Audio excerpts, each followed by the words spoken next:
प्रार्थना करें।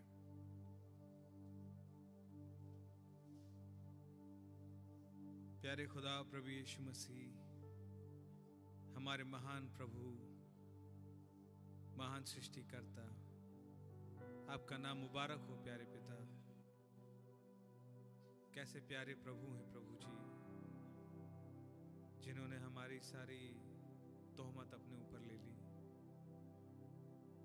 हमारे पाप का सारा बोझ अपने ऊपर ले लिया खुदा, और हमारे लिए प्रोविजन किया एक ऐसे सैक्रिफाइस का, एक ऐसे मार्ग का खुदावन जो कभी किसी के चित्त में नहीं चढ़ सकता था,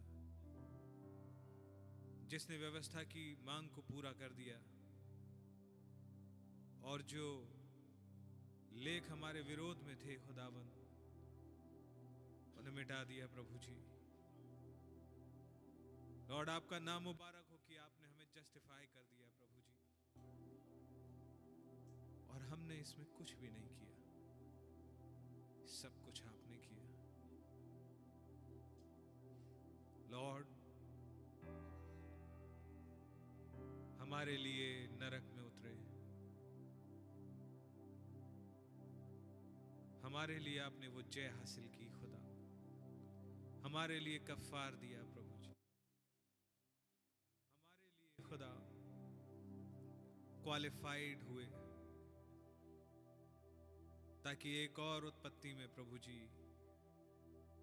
उस पुस्तक को लें, रिलीज करें, उसमें छुपे शब्दों को खुदा, आपका नाम मुबारक हो। A supernatural element, Lord Jesus, जिसके अंदर हमारा आइडेंटिफिकेशन छिपा था खुदा। थैंक यू फादर कि आपने सिर्फ मोहरों को तोड़ा ही नहीं, वरन एक बड़ी ललकार, एक शाउट के साथ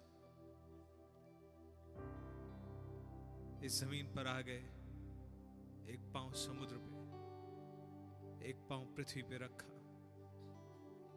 और हमारे नामों को पुकारा खुदा, और अपनी दुल्हन को पुकार लिया अपने पास, हमें बुला लिया अपने पास। Come out of it my people.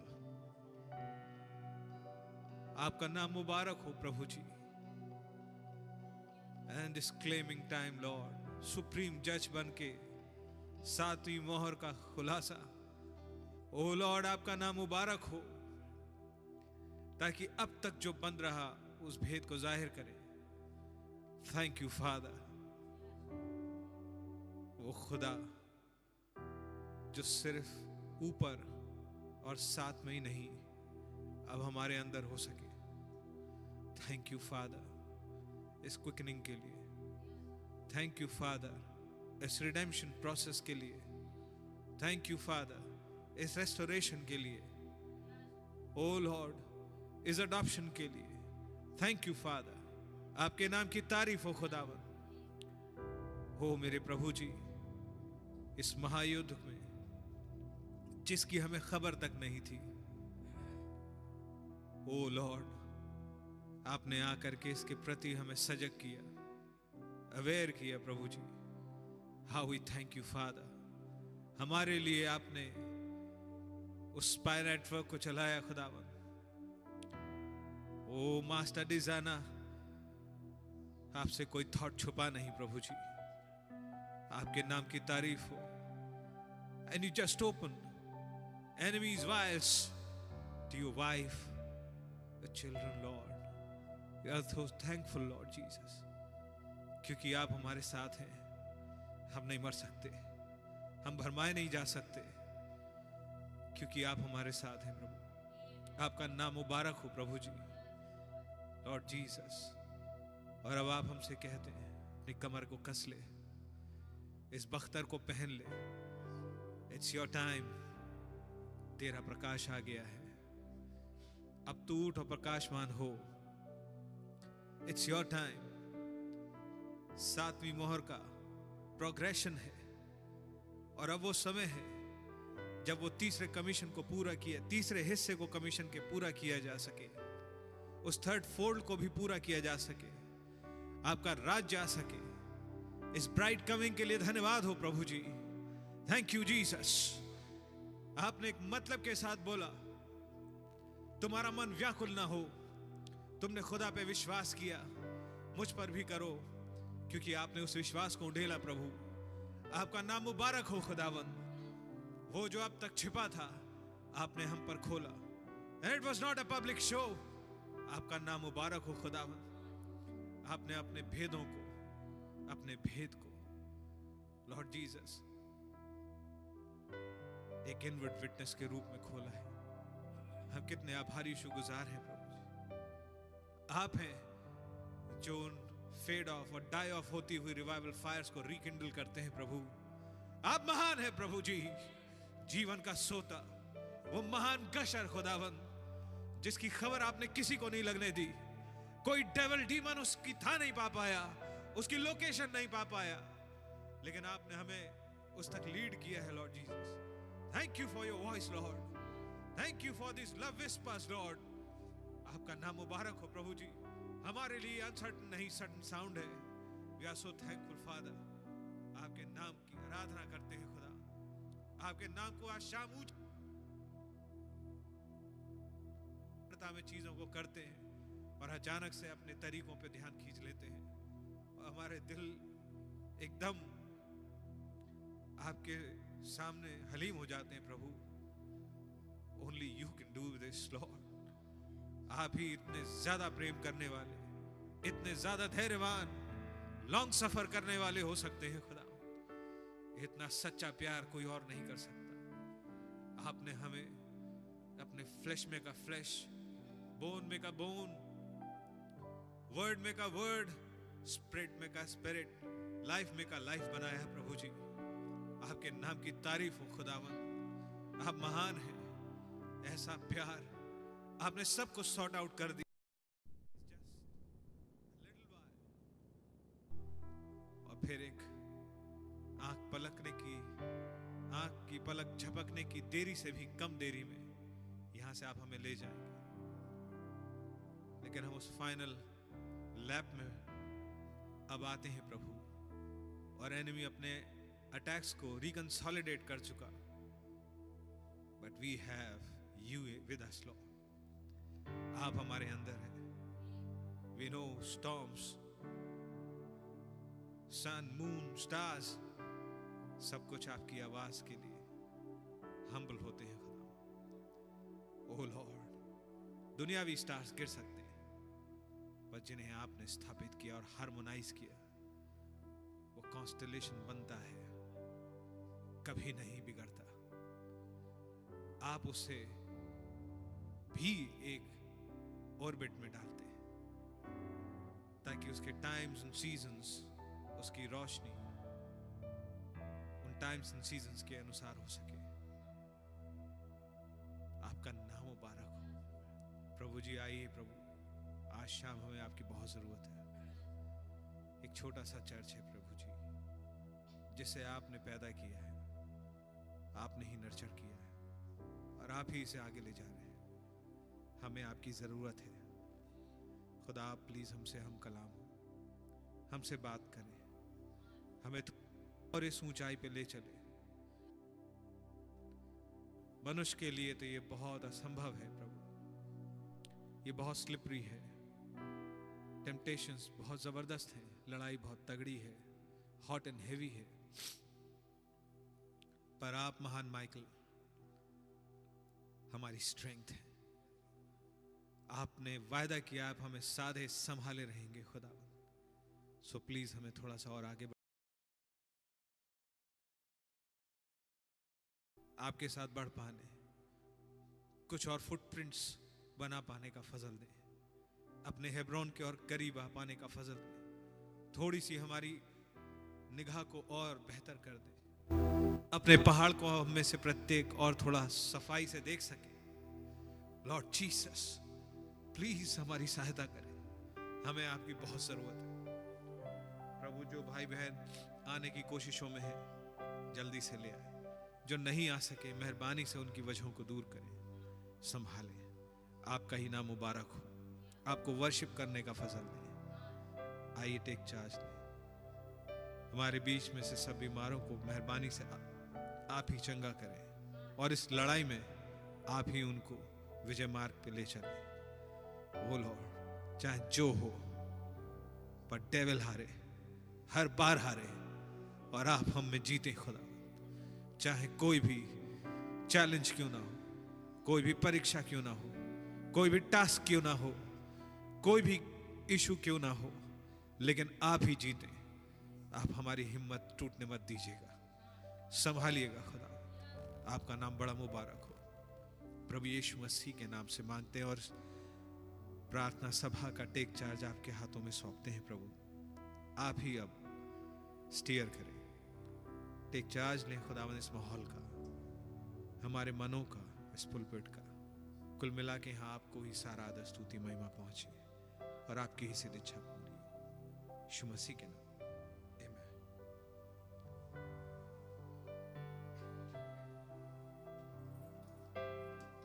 Praise the Lord. खुदा के नाम की बड़ी तारीफ हुए। खुदा बड़े महान है।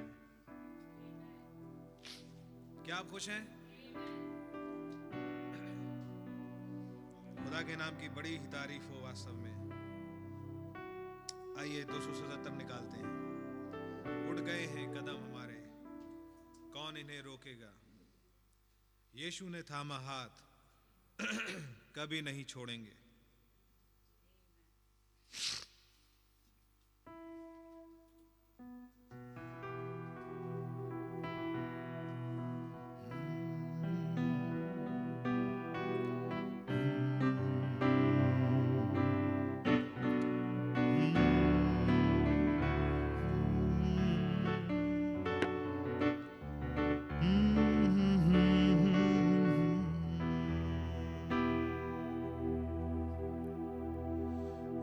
गए हैं कदम हमारे, कौन इन्हें रोकेगा।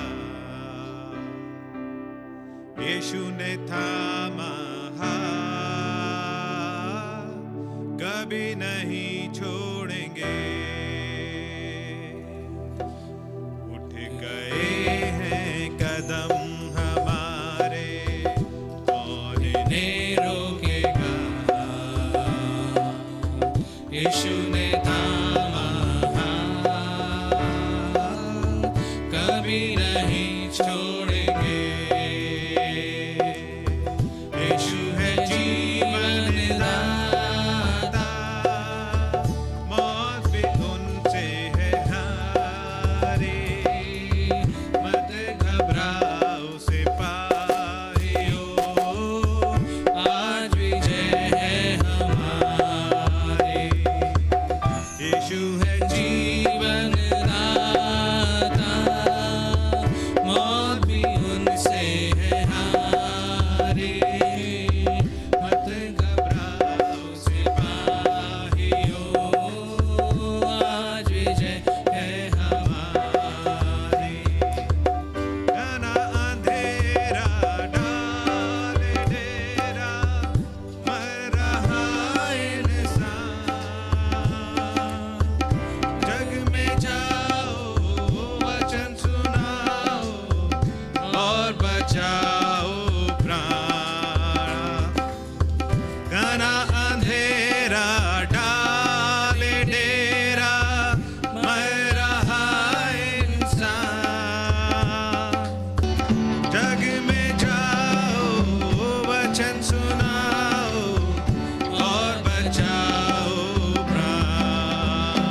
मत घबराओ सिपाहियों, आज जय है हमारी। बादल गरजे चाहे बरसे, आए या तूफान, हम ना डरेंगे, हम ना हटेंगे, यीशु है कप्तान। हालेलुया।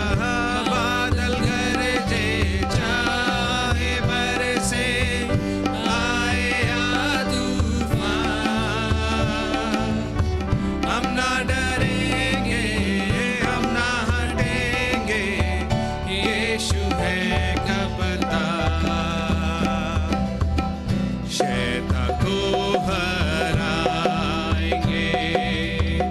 यीशु के वचन से, शैतान को भगाएंगे खुले वचन की मार से। यीशु ने हमको दिए दो धारी तलवार है, मत घबराओ सिपाहियों, आज विजय है हमारी।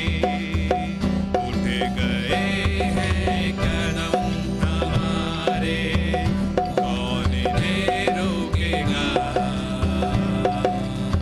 यीशु ने थामा हाथ, कभी नहीं छोड़ेंगे। यीशु है जीवन दाता, मौत भी उनसे है हारी। मत घबराओ सिपाहियों, आज विजय है हमारी। एक मुट्ठी की हमें बेटी बिल्कुल है बेजान। यीशु आए, लहू पिलाए, बना दिए बलवान। हालेलुया। एक मुट्ठी की हमें बेटी बिल्कुल है बेजान। यीशु आए, लहू पिलाए, बना दिए बलवान। यीशु की जय गाएंगे ऊंची ही ललकार से, अपने कदम बढ़ाएंगे उनके ही अधिकार से। अपने को शून्य बनाया, ऐसे वो अधिकारी है। मत घबराओ सिपाहियों, आज विजय है हमारी। उठ गए हैं कदम हमारे, कौन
तारीफ हो।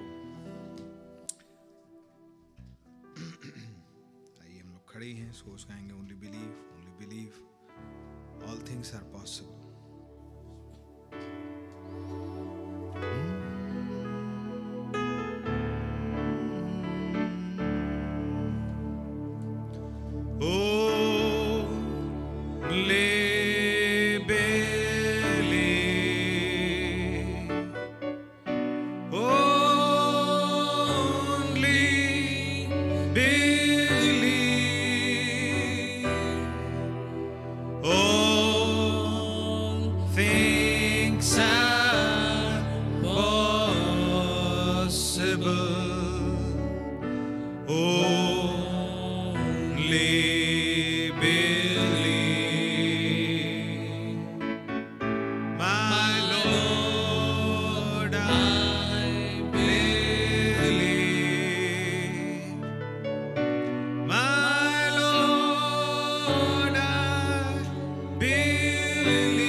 सामर्थ्य खुदावंद, हमारे प्रभु, हमारे सृजनहार, आपके नाम की स्तुति और महिमा हो प्रभु।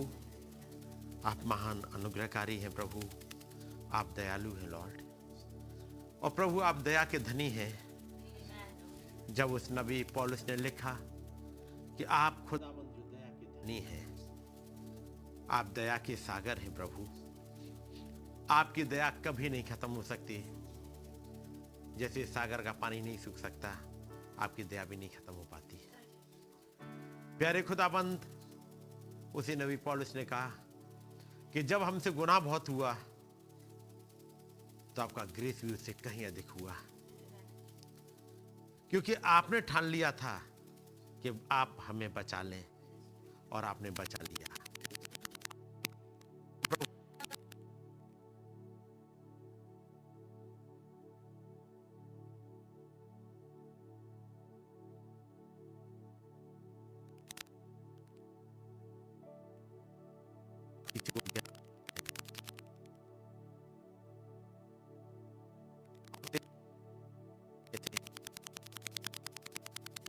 और शाऊल रोक नहीं पाया दाऊद को उठने से।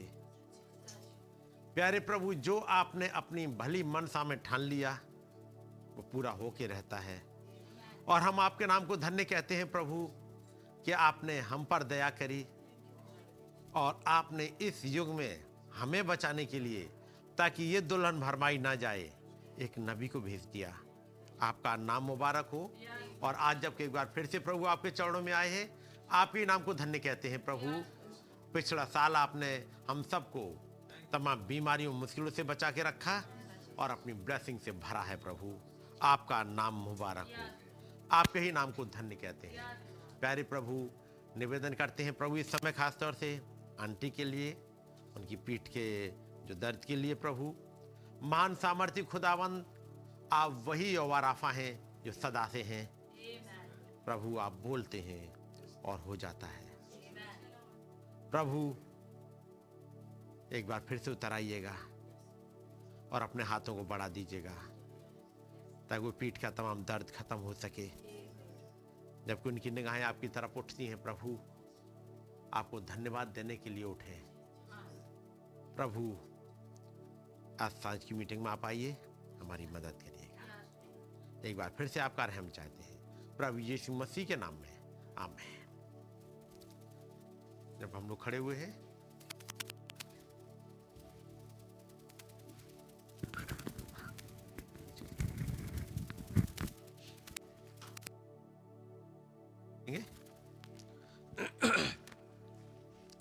दूसरा राजा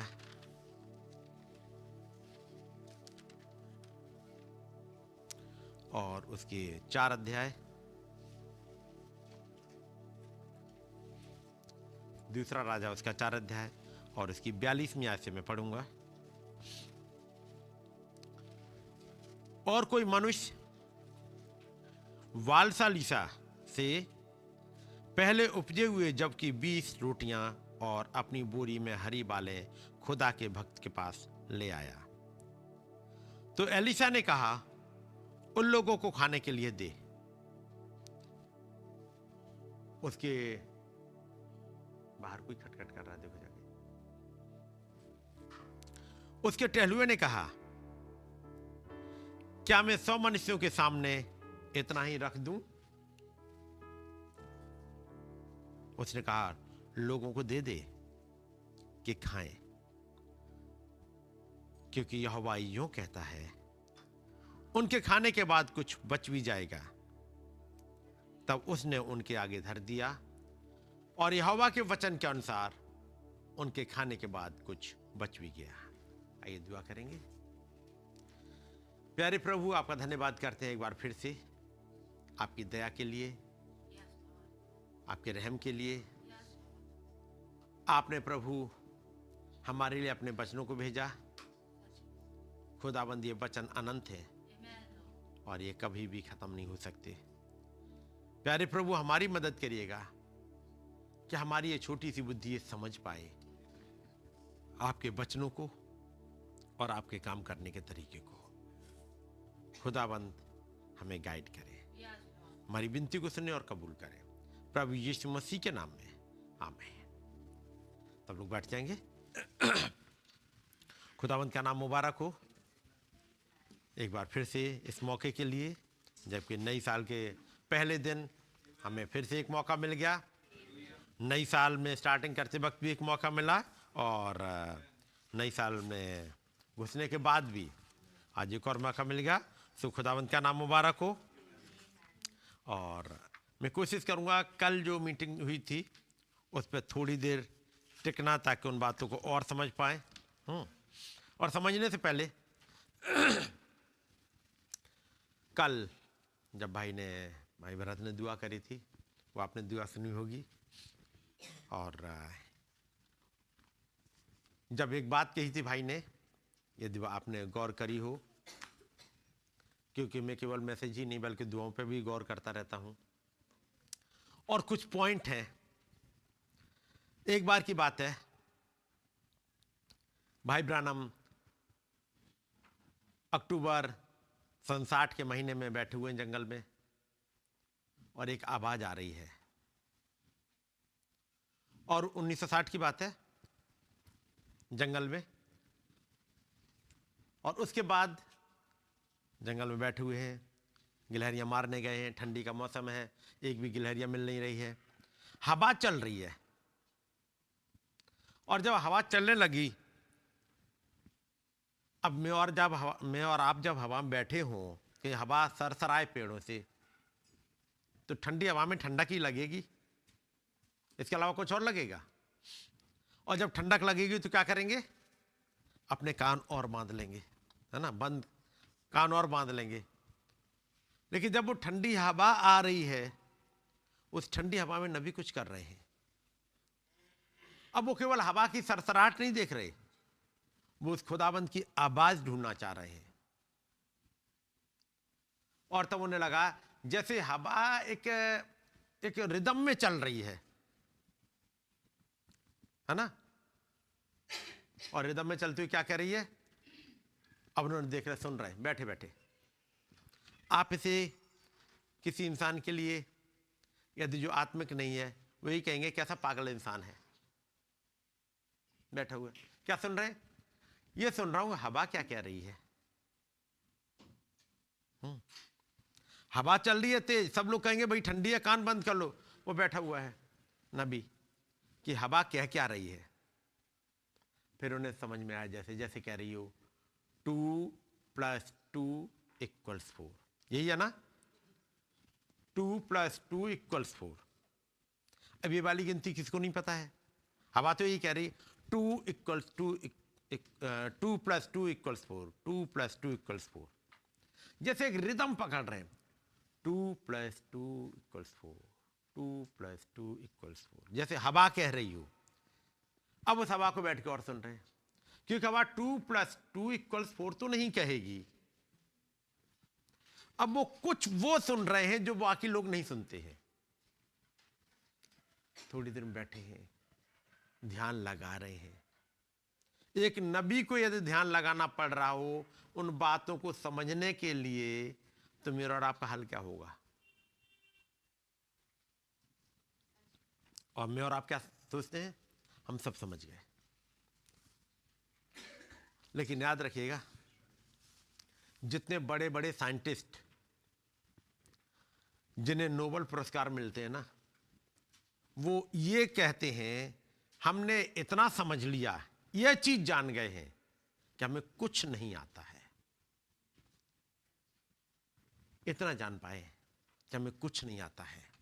ये ब्रह्मांड इतना महान है, और इस ब्रह्मांड का बनाने वाला खुदाबंद कितना महान होगा। 5000 की भीड़ ने जिसने खाना खाया, उन्होंने मीटिंग सुनी, उन्होंने सोचा हमने सब समझ लिया। सबने सब समझ लिया है। उनमें से कुछ चेले रह गए जिन्होंने एक बात समझ ली थी कि हम कुछ भी नहीं समझ पाए। और यदि ये समझ में आए कि जो खुदाबंद कहना चाह रहे हैं हम कुछ नहीं समझ पाए, तो आप सुनने के लिए बैठोगे। मेरी बात समझ रहे ना। और नहीं तो आप सोचे हमने तो समझ लिया। यदि समझ लिया होता कुछ, तो जब भाई ब्रैनम उसी आयत को उठाते हैं जिसको मैंने और आपने न जाने कितने बार पढ़ा होगा, थियोलॉजियन ने न जाने कितने बार पढ़ा होगा उन्हीं आयतों को, लेकिन जब एक नबी उठाते हैं और जब वो समझाते हैं तब समझ में आता है ये वो तो लिखा ही नहीं जो हम पढ़ रहे थे। तो वो हवा थोड़ी देर में अब उसकी रिदम को और सुनते हैं, तब समझ में आता है वो आवाज क्या रही है। 2 + 2 = 4 नहीं कह रही है, वो कह रही read Malachi chapter 4, read Malachi chapter 4। पढ़ा होगा आप लोगों ने, नहीं तो सुपरनेचुरल में आप पढ़ लीजिएगा। रीड मलाकी चैप्टर 4, ये 5वें वो है उसका, जो 2nd वॉल्यूम या कहिएगा तो 5वां पार्ट है उसका, 1960 का मैसेज है। Read Malachi chapter 4। अब ये उन्होंने सुना, अपने बैग से बाइबल निकाली और पढ़ने बैठ रहे। Read Malachi chapter 4। और जब चैप्टर 4 उन्होंने पढ़ना स्टार्ट किया, न जाने कितने बार पढ़े हैं, और जब आकर के वो 4थी आयत आती है, जब होरे पहाड़ पे खुदावंद आकर के मूसा से मिले थे, वो भी पढ़ ली। 5वीं आयत आई, वहां पे लिखा है देखो यहोवा के उस बड़े और भयानक दिन के आने से पहले मैं तुम्हारे पास एलिया नबी को भेजूंगा। पढ़ा है ना। और वो पितरों के मन को पुत्रों की ओर और पुत्रों के मन को पितरों की ओर फेरेगा। बस पढ़ ली। कहीं ऐसा ना हो कि मैं आकर इस पृथ्वी को कर्ज के द्वारा सत्यानाश कर दूं। पढ़ ली, कई बार की पढ़ी हुई है। और ये बात एक प्रचारक की है, एक भाई ब्रैनम की, एक प्रॉफिट की है बात। और 1960 तक न जाने कितने बार वो दूत आके विजिट कर चुके हैं। 1946 में उस दूत ने कमीशन दे दिया है और लगभग 14 साल गुजर चुके हैं। अक्टूबर के महीने में बैठे हुए हैं। जब वो दूत आकर के फिर से कहता है, रीड मलाकी चैप्टर 4। पहले तो आ रहा था आवाज 2 + 2 = 4, बाद में समझ में आया कि आवाज ये कह रही है रीड मलाकी चैप्टर 4। और जब उन्होंने चैप्टर 4 पढ़ लिया है, कितने बार का पढ़ा हुआ, पढ़ लिया फिर से। अब जब उस दूत ने आकर के रोका उन्हें और रोका, उन्होंने कहा अच्छा ये वाली प्रोफेसी ये तो पूरी हो गई कि मैं देखो यहोवा के इस बड़े और भयानक दिन के आने से पहले मैं एलिया नबी को भेजूंगा और वो पितरों के मन को पुत्रों की ओर फेरेगा और पुत्रों के मन को पितरों की ओर फेरेगा। उन्होंने समझ लिया कि ये भविष्यवाणी पूरी हो गई, उन्हें मालूम है। अब उन्होंने लूका की इंजील निकाली, पहला अध्याय निकाला। जब वो दूत जो जकरिया से आके मिला था, वो कह रहा है और तेरे घर में एक बेटा होगा, तो उसका नाम यूहन्ना रखना, और वो एलिया की आत्मा में होकर के चलेगा और वो पितरों के मन को पुत्रों की ओर फेरेगा, ताकि खुदाबंद के लिए एक योग्य प्रजा तैयार करे और धर्मियों की समझ पर लाए। दूत ने वहीं रोका, अब रुको यहीं पे। और जब उन्होंने फिर से देखा, फिर पढ़ा, यानी यूहन्ना बपतिस्मा देने वाले में अच्छा केवल आधी भविष्यवाणी पूरी हो रही है। अब यहां से दूत रोक रोक के पढ़ा रहा है, बात समझ रहे ना। जब दूत ने रोक रोक के पढ़ाना स्टार्ट किया, इशाया 61 पे लेके गया, फिर लूका की इंजील 4:16 में लेके गया। जब ये बात आती आज ये लेख पूरा हुआ, उन्होंने समझ लिया कि भविष्यवाणी का एक हिस्सा बाकी रह गया है। उसका मतलब है ये हिस्सा किसी एलिया को पूरा करना है। जब ये वाली बात आ गई, अब वो दूत कुछ और दिखाएगा। और उसके बाद सांझ को, जब वहीं बैठे हुए जंगल में, सांझ को फिर से एक आवाज आ रही है और फिर आवाज को सुन रहे वहां पर, और वो आवाज कहती है कि जा करके रेवलेशन चैप्टर 1, 2, 3 प्रचार करो। अब दूत ने कह दिया, ये नबी के मैसेज ऐसे ही नहीं आ रहे। कई बार नबी को भी नहीं पता है कि ऐसा क्यों हो रहा है। जैसे कल हमने देखा था, वो लेके आए थे मैसेज कि मैं प्रचार करूंगा कि वेस्ट और ईस्ट मिल रहे हैं, और 89 पैरा तक चलते गए। अभी टॉपिक डिसाइड नहीं हो पा रहा, पुलपिट पे खड़े हुए हैं, टॉपिक लेके आए हैं, उसका हिस्सा लेके आए हैं, बातचीत करते जा रहे हैं, लेकिन वो नबी इंतजार करते थे उस दूत की अगुवाई का। अपना जो टॉपिक लेके आए उसी पर नहीं चल रहे, वो वेट कर रहे वहां पर, और उन्होंने देख रहे नाउ ही इज हियर। उसके बाद अब वो अपने टॉपिक को बदल रहे हैं और उन्होंने एक दूसरा हिस्सा पढ़ लिया जो आपके सामने कल पढ़ा था। ऐसे ही कल आपने सुना होगा, जब एक सेवकाई खड़ी हुई 31 यानी वॉच नाइट सर्विस का मैसेज लाने के लिए, जिसे एक छोटी भीड़ नहीं, केवल उनका लोकल चर्च नहीं सुन रहा होता है, ये अगली साल के लिए खुदावंत किस डायरेक्शन में लेके जा रहे हैं, इस नई साल में कहां पे लेके जाएंगे, काम क्या है, पूरा एक बहुत बड़ा झुंड सुनता है। और केवल उनका लोकल चर्च नहीं, केवल इंडिया में ही नहीं, बाहर से भी सुन रहे होते हैं उस सेवकाई को। अब तब खुदाबंद को देखना है कि उन अपने झुंड को लेके कहां जाना है। शालोम वाले मैसेज पर नहीं, अब कुछ दूसरे मैसेज पे लेके जाना है। और वो मैसेज क्या आया, याद रख, अगली साल के लगते ही एक लड़ाई आ रही है। यानी जो लड़ाई हो गई अब उसी में रेस्ट मत कर लो, एक और अगले लेवल की लड़ाई आ रही है। और वो महान खुदावंद वहां भी प्रूव करेंगे कि वो खुदा है, वो यहोवा निसी है। तो भाई ने जब रखा था, वो पॉइंट में बताना चाह रहा हूं, और पॉइंट था कि आप समझोगे कैसे जब एक आवाज आ रही है। ज्यादातर तो ठंड के मारे कान बंद कर लेंगे, और जिन्होंने सुना भी वो सरसराहट, और अगले लेवल पे पहुंच गए तो उन्होंने ये समझ लिया, मुझे बात समझ में आ गई, 2 + 2 = 4। इससे कोई फायदा होगा? कुछ नहीं फायदा होगा। कब फायदा होगा? जब कुछ ये समझ में आ जाए, रीड मलाकी चैप्टर 4 यदि समझ में आ गया रीड मलाकी चैप्टर 4 तो सबको समझ में आ गया। अब इतना समझ में आया है कि जो महान खुदाबंद जो कहना चाह रहे थे वो इतना समझ में आ गया कि हम स्क्रिप्चर कौन सा पढ़े। अब तक तो ये भी नहीं समझ में आएगा कौन सा स्क्रिप्चर पढ़े, कौन से के लिए वो डिवाइन जो गाइडेंस लीडिंग आ रही है कौन से वाले स्क्रिप्चर के लिए आ रही है। इसलिए कई बार मिस कर जाते हैं। खुदावंत की लीडिंग कह रही होती इस वाले हिस्से को पढ़ो या इस वाले मैसेज को पढ़ो और आप कहीं और पढ़ रहे होते हो। आप पढ़ रहे हो मैसेज में। ऐसे ऐसे उसी टाइप का हो गया। क्वेश्चन पेपर पूरा सॉल्व करके आए और एग्जामिनर ने काट के 0 थमा दिया। तब स्टूडेंट्स आते हैं कहते हैं हमने तो बहुत कुछ लिखा था। टीचर कहता है क्या कॉपी देखोगे? हाँ दिखाइए कॉपी, मेरी पूरी भरी हुई है। लेकिन पूरी कॉपी भरी हुई टीचर ने दिखा दी, क्वेश्चन पेपर दे दिया और कहा ये लो और ये लो किताब, इसी किताब से तुमने आंसर लिखे, ये पकड़ो किताब, ये पकड़ो क्वेश्चन पेपर और ये लो अपनी कॉपी और तुम नंबर दे के दिखाओ हमें क्या पूछा गया था और क्या लिखा है तुमने। बात मेरी समझ रहे? अब समझ में आया कि पढ़ना क्या चाहिए। इतनी देर बैठने के बाद ये समझ में आया कि ये कहा जा रहा है रीड मलाकी चैप्टर 4। ठीक है, पढ़ लिया, इतना समझेगा, पढ़ लिया। अब पढ़ के क्या हो गया? बहुत बढ़िया। आज हमारी समझ, हमने मलाकी आप चैप्टर 4 पढ़ा था। क्या पढ़ा था जी? मिला क्या तुम्हें?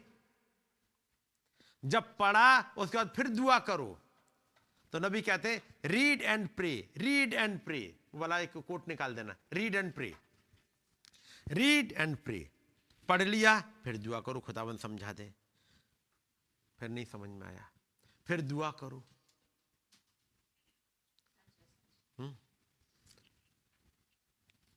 कभी आपने ये देखा है कि मैथमेटिक्स की मान लेते हैं, क्योंकि मैथमेटिक्स का टीचर हूं, मैथमेटिक्स का एक चैप्टर हमने पढ़ लिया हो और पहुंच गया क्लास में, क्या के लिए? पढ़ाने के लिए, क्योंकि हमने पढ़ लिया, अब तो हम मास्टर हो गए। एक चैप्टर मैथमेटिक्स का पढ़ने के बाद कोई क्लासरूम में पढ़ाने के लिए पहुंचता है? एक ट्रेनिंग चाहिए होती है, तब वो टीचर बनता है। यानी ये दुनिया की टीचिंग के लिए इंसान को जाने के लिए न जाने कितनी ट्रेनिंग करनी होती है, तब वो टीचर बनता है। लेकिन इस बाइबल को ना, इस बाइबल की 2 लाइनें पढ़ ली और हर एक कोई प्रचारक बन जाता है और अगले की नहीं सुनना चाहता। यही हाल है इन डिनोमिनेशंस का, या वो तमाम कुकुरमुत्तों की तरह उगे हुए प्रचारकों का। यही कहा जाए जिनको और कोई काम नहीं आ सकता तो एक बड़ा सा थैला टांगो और उसमें बाइबल रखो, ब्रदर मैं प्रभु की सेवा करता हूं। ये नहीं कहते कि मैं अपनी सेवा करता हूं, अपने पेट की सेवा करता हूं, मैं भीख मांगता हूं। क्योंकि मेरे पास भी आ गए थे एक दिन, एक ऑफिस में बैग टांगे हुए थे, ब्रदर मैं आपके लिए दुआ करना चाहता हूं। मैंने, ब्रदर मुझे ऐसी कोई दिक्कत तो नहीं है, बताएं आप। नहीं ब्रदर मुझे अगुवाई हुई, आपके लिए दुआ करूं। ठीक है। फिर ब्रदर मैं खुदावंद का काम करता हूं और खुदावंद की सेवा के लिए। मैंने, आप क्या क्या काम करते हो? मैं खुदा का प्रचार करता हूं। तो मैंने क्या खुदावंद आपको देता नहीं क्या? आपको अपना रोजी रोटी कैसे चलाते हो? मिला कि नहीं मिला कोट? रीड एंड प्रे, इतना ही मिलेगा, रीड एंड प्रे। और उसके बाद वो कहते हैं कि और आगे देखो, मैसेज का नाम ही दैट इज इन यू। हो सकता नहीं तो इसको निकाला, read and pray, read and pray 2 बार लिखा होगा। फिर तो मैंने कहा भाई खुदाबंद की सेवा आप कैसे करते हो? फिर बस चलते हैं प्रचार और लोग अपने आप दे देते हैं। तो मैंने कहा आप ये कहो कि आप भिखमंगे हो। नहीं ब्रदर आप कैसी बात करते हैं? मैंने ऐसी बात करता हूं क्योंकि प्रचारक मैं भी हूं, मुझे हाथ नहीं फैलाना पड़ता। और जिस दिन मेरा खुदावंद मुझे नहीं देगा उस दिन मैं घर पे बैठूंगा। जिस दिन मेरा खुदावंद मुझे किराए के पैसे ना दे, ट्रेन से जाने के, बस से जाने के, गाड़ी में पेट्रोल भराने के पैसे ना दे तो मैं क्यों जाऊं? क्योंकि हमने तो एक पैटर्न सीखा अपने नबी से। उन्होंने कहा मेरे खर्चे पूरे नहीं हुए, मैं अपना घर पे बैठूंगा, अपने लोकल चर्च को प्रचार करूंगा, क्यों बाहर जाऊंगा? बात सही है कि नहीं? क्योंकि वो महान खुदाबंद जो अपने बच्चों की देखभाल नहीं कर सकते, ऐसे खुदा उद्धार क्या करेंगे? ऐसे खुदा की वर्शिप नहीं कर रहे हम उस खुदा की वर्शिप कर रहे हैं जिसने पूरे ब्रह्मांड को बनाया। तो पॉइंट वो चला गया उधर। मैं कह रहा हूं कि इस वचन को समझने के लिए एक ट्रेनिंग की जरूरत है, और ये ट्रेनिंग थियोलॉजी नहीं कराती, क्योंकि पौलुस की ट्रेनिंग थियोलॉजी ने जो कुछ भी कराई उससे उल्टा ही समझ में आया। तो यहां पर बात क्या थी? जब खुदावंत के नजदीक में बैठे, वहां पर आया, रीड मलाकी चैप्टर 4। अब चैप्टर 4 पढ़ लिया, अब दूत रोकेगा। लंगड़ा आदमी बैसाखी के सहारे चला आ रहा है, प्रभु के पास पहुंचा, या प्रभु नहीं, जब नबी आए, नबियों के समय नबी के पास पहुंचा, दुआ करी गई, लंगड़ा ठीक हो गया, बैसाखी फेंक दी। ये सबको दिखता है, दिखता है कि नहीं? फिजिकल रेल में पाई जाने वाली डीमन जिसने उसको लंगड़ा कर दिया था या किसी को अंधा कर दिया, तो दूर हो जाएंगी दुआ करने से। अगले रेल की जो कि स्पिरिचुअल भी है, वो इस दुआ करने से नहीं जाएंगी। उसके लिए चाहिए वचन, उसके लिए चंगाई नहीं चाहिए, बल्कि अगला चाहिए, अगला लेवल चाहिए, और वो क्या है? वचन, डॉक्ट्रिन्स। क्योंकि वो डीमन बगैर डॉक्ट्रिन्स के नहीं निकलती। वो डीमन आके बैठी हुई है एक ट्रिनिटी के रूप में। एक वो डीमन जो कहती है सबका मालिक एक है, हम सब एक ही खुदा की औलाद हैं। सबका खुदा एक, आपने खूब सुने होंगे जो लिखा है God is love. God is love, no doubt. God is जज ऑल्सो, कि नहीं है?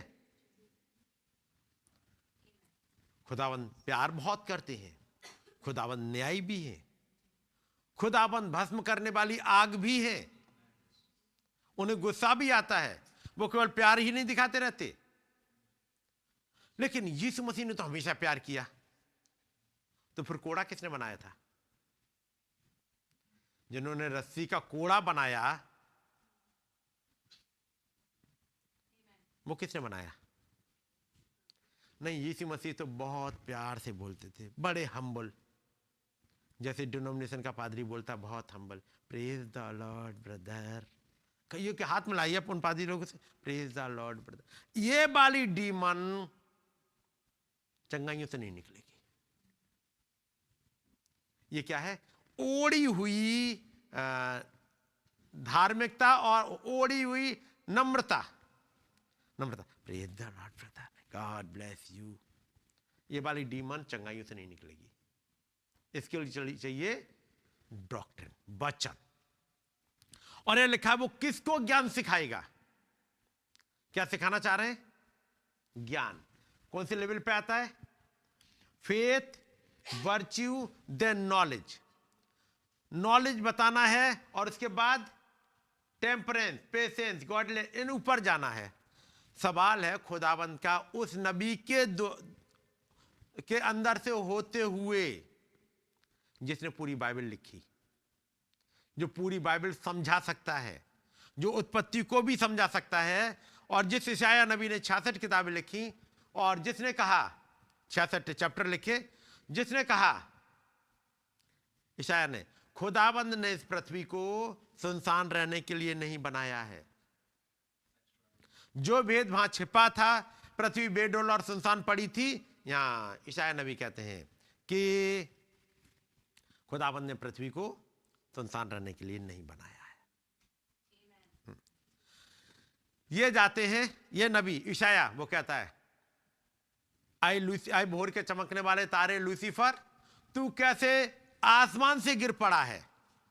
उसे मालूम इसकी ओरिजिनल पोजीशन कहां थी, ये पहले रहता कहां था, कौन से आयाम में रहता था, तू वहां से कैसे गिरा, इसकी जड़ भी पता है।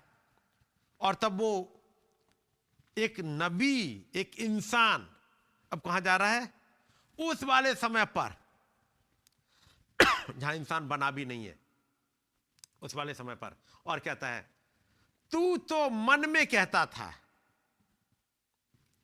लूसीफर जो कि स्पिरिट है वो मन में कहता था, अभी उसने अपनी इंटेलिजेंस जैसे कहते ना, वो अपनी बात अभी जाहिर करी भी नहीं है, मन में प्लान कर रहा है। और यहां पर एक नबी है, उसकी मनसा को पढ़ के बताएगा। जैसे कल हमने वचन में पढ़ा था, एक नबी आके कहता है अहाब से कि याद रख, लड़ाई खत्म अभी हुई नहीं है, नया साल लगते ही वो दुश्मन फिर से आएगा। जबकि अभी तो बेन-हदद ने प्लान भी नहीं करा है, बेन-हदद के उन कर्मचारियों ने आकर के उसको बताएंगे, उससे पहले कहीं पर बातचीत चल रही थी। और एक नबी वहां पकड़ता है और कहता है राजा तू तैयार हो जा।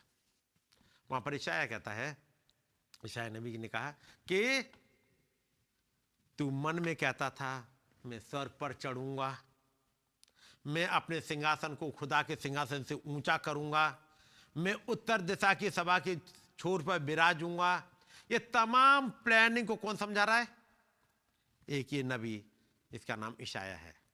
वो ही कह रहे हैं यहां पर, वो किसको ज्ञान सिखाएगा और किसको अपने समाचार का अर्थ समझाएगा? क्या उनको जो दूध छुड़ाए हुए और स्तन से अलगाए हुए हैं? क्या बच्चे ज्ञान सीख पाएंगे? ज्ञान किसको सिखाया जा रहा है? आपके पास बाइबल है ना? सवाल है, क्या वो किसको ज्ञान सिखाएगा? क्या उनको जो दूध छुड़ाए हुए और स्तन से अलगाए हुए हैं, जिनका दूध अभी अभी छूटा है, कुछ समय हुआ है, क्या इनको ज्ञान सिखाया जा सकता है? क्या सीख पाएंगे ज्ञान? उसके लिए क्या चाहिए? एक मैच्योर, है ना? मैच्योर वाले की उम्र कितनी होती होगी, या मैच्योरिटी आप पता कैसे करोगे? मैच्योरिटी कैसे पता लगेगी? यदि एक बच्चा, उसने दूध पीना तो छोड़ दिया, लेकिन जब रोटी खिलाने बैठो ना, तो आधी रोटी खाली पेट भर जाता है। होता है कि नहीं होता? आधी रोटी मम्मी लोग छोटी सी रोटी बनाती हैं और रोटी ली, उसको दे दी और खा, भर गया। वो यदि उसकी आधी कटोरी बने खाना, तो उसके बाद आधी का भी आधी खाने के बाद वो मुझसे निकालने के चक्कर में रहता, क्योंकि पेट भर गया, इतना छोटा सा पेट है। उस वाले बच्चे को एक रोटी खा पाएगा? खा पाएगा? कितना खा पाता है? आधी रोटी। फिर धीमे धीमे बड़ा हुआ तो एक रोटी खा लेगा। क्या एक रोटी खाने वाला, उसके बाद दिमाग कितना बनेगा? क्या रोटी खाने से दिमाग बनता है कि नहीं है? आपका पूरा शरीर उसी से बढ़ता है जो आप खाते हो, है कि नहीं? जब बच्चे दूध खूब पीते, खूब तंगड़े होते चले जाएंगे। होता है? खाना ठीक से खाते हैं, उनका हेल्थ अच्छी होती जाएगी। जो नहीं खाते, उनकी हेल्थ अच्छी नहीं होगी। अब जो खाना ना खाए, उससे काम कराओ, क्लास में पढ़वाओ, कितना पड़ेगा? पड़ेगा? ऐसा कोई बच्चा तो यहाँ नहीं बैठा हुआ है। बच्चे का पेट कितने से भर जाता है? मैसेज के 2-4 पन्नों से काम हो जाता है। पूरा मैसेज खा ले ना तब तो उसको पता नहीं क्या हो जाएगा। एक मैसेज को खाने में तो उसे कम से कम 1 हफ्ता तो चाहिए। ऐसों के लिए पौलुस कहते हैं, समय के हिसाब से तो तुम्हें गुरु होना चाहिए था। पढ़ा आप लोगों ने, मेरे साथ निकाल लीजिएगा एक आयत जी। आदि शिक्षा का मतलब फर्स्ट प्रिंसिपल, शुरुआती सिद्धांत। इस मैसेज में शुरुआती सिद्धांत क्या है? इस मैसेज में ये मैसेज वहां की बात नहीं कर रहा कि पहले निर्गमन में, ये दूसरा निर्गमन भी नहीं है, ये तीसरा निर्गमन है। और तीसरे निर्गमन की स्टार्टिंग पवित्र आत्मा के बपतिस्मे से स्टार्टिंग है कि नहीं? पवित्र आत्मा का बपतिस्मा जब तक नहीं मिला, आपकी स्टार्टिंग तक नहीं हुई इस तीसरी निकासी की। और यदि तीसरी निकासी की स्टार्टिंग नहीं हुई तो आप कहां फंसे हुए हो? दूसरी निकासी में। और जो दूसरी निकासी में भी नहीं पहुंच पाए वो कहां फंसे हुए हैं? पहली निकासी में। पहली निकासी में फिरौन आता है, फिरौन के टास्क मास्टर आते हैं, जैसा चाहे वैसा हंटर चलाते हैं। यही था पहली निकासी में। वो ऐसी गुलामी में चिल्ला रहे थे, तब वहां पर एक नबी आता है, पहली निकासी को स्टार्ट करता है। पहली निकासी मालूम क्या था? गुलामी थी। हंटर मारने वाले आते थे, पीड़ाएं लेके आते थे। हंटर मारते तो घाव होते थे, दुख होते थे कि नहीं? ये इस पहली निकासी से निकालने के लिए एक नबी आया। और जो फिजिकल रेल में, यानी पहला खिंचाव किसके लिए था? क्योंकि मूसा के समान उसको 2 चिन्ह दिए गए थे, ताकि वो हंटर मारने वाली डीमंस, जो लंगड़ा बनाए हुए हैं, अंधा बनाए हुए हैं, कोड़ी बनाए हुए हैं, बहरा बनाए हुए हैं, कैंसर लेके आई हो, इनको निकाले, क्योंकि उन्होंने तो मार लिया। और अभी जो चंगाई में ही फंसा हुआ है, काम करता है, तो महान खुदाबंद उनके लिए काम करते उस दिन। लेकिन वहां पे एक लड़की है जो इंतजार करती है, और एक लड़का है जो कह रहा है लेकिन वो हमारा खुदाबंद तो आज भी वैसे ही काम करता है। और वह कुछ ही दिन गुजरे हैं, वो महान खुदाबंद आ गए उन लोगों की जिंदगी में, उन्हीं कामों को करने के लिए, क्योंकि वो इंतजार कर रहे हैं। लेकिन इस वाले समय पे कोई भी कोड़े नहीं पड़ रहे फिजिकल। यहां पर दूसरे टाइप की गुलामी है। और गुलाम किसने बनाया है? उन आराधनालय के फरीसियों ने, वचन से दूसरी तरफ ले जाकर के। ऐसे वाले गुलामी को दूर करने के लिए डॉक्ट्रिन्स चाहिए, चंगाइयां नहीं चाहिए, बल्कि अगले खिंचाव की तरफ बढ़ेंगे। इसलिए नबी फिर डॉक्ट्रिन्स की तरफ बढ़ रहे हैं। पहले खिंचाव में चंगाइयों से, दूसरे खिंचाव में अब वो डॉक्ट्रिन्स की तरफ बढ़ेंगे। और सवाल क्या है? फिर से पढ़िएगा उसको, पहले से इसे को पढ़ लेते हैं। भाई पढ़िएगा जरा। अच्छा निकल के आ गया है। For when for the time you ought to be teachers, you have need that one teach you again, which be the first principles of the oracles of God. खुदा के सिद्धांतों को फिर से सिखाए। बेटा सीखो। बपतिस्मा यीशु मसीह के नाम में है। हाँ, जब डिनोमिनेशन में से निकले थे तो ये जरूरी था कि बपतिस्मा यीशु मसीह के नाम में है। लेकिन जब बपतिस्मा एक बार हो गया, उसके बाद आगे बढ़ना है कि नहीं? आगे तो बढ़ना ही होगा, कुछ और सीखना होगा। सर्पेंट सीड और एंड टाइम मैसेज बिलीवर आज मालूम कहां अटकता है? Serpent seed, Godhead, Trinity और ऐसे 2-4 डॉक्ट्रिन। लेकिन सवाल यहां क्या था? क्या कोई तुम्हें वचनों की आदि शिक्षा फिर से सिखाए और ऐसे हो गए कि तुम्हें अन्न के बदले अब तक दूध ही चाहिए? क्योंकि दूध पीने वाले बच्चों को तो धर्म की बातों की पहचान नहीं होती। अगले आयत निकालो। क्योंकि दूध पीने वाले बच्चों को किसकी पहचान नहीं होती? चंगाइयां तो उसे बहुत अच्छी लगती हैं। For everyone that useth milk is unskilful in the word of righteousness. धार्मिकता के वचन में उसके समझ में नहीं आता। ब्रदर ये भी ठीक है, ये भी ठीक है, यीशु मसीह का नाम ही तो प्रचार कर रहे हैं। ये तो रहेगी डिनोमिनेशन की बात। जब भाई ने कल पॉइंट रखा था एंड टाइम मैसेज में, क्योंकि अब वो बहुत चालाक हो गया है, अब वो भाई ब्रैनम की किताब लेके घूमेगा और डिनाई करेगा वचनों का ही। तब आपने कई बार सुना होगा, डिनाई किस बात की करेंगे? सातवीं मोहर नहीं खुली। यह भी बहुत बड़ी डॉक्ट्रिन है। सातवीं मोहर नहीं खुली है। मालूम है क्यों? क्यों नहीं खुली है? क्योंकि ये तो 30 मील, ये जो बादल आया था 26 मील ऊंचा और 30 मील चौड़ा था। उसका मतलब क्या था? ये 26 मील ऊंचाई से अभी उतर ही रहे हैं। बड़ा टाइम लगा रहे।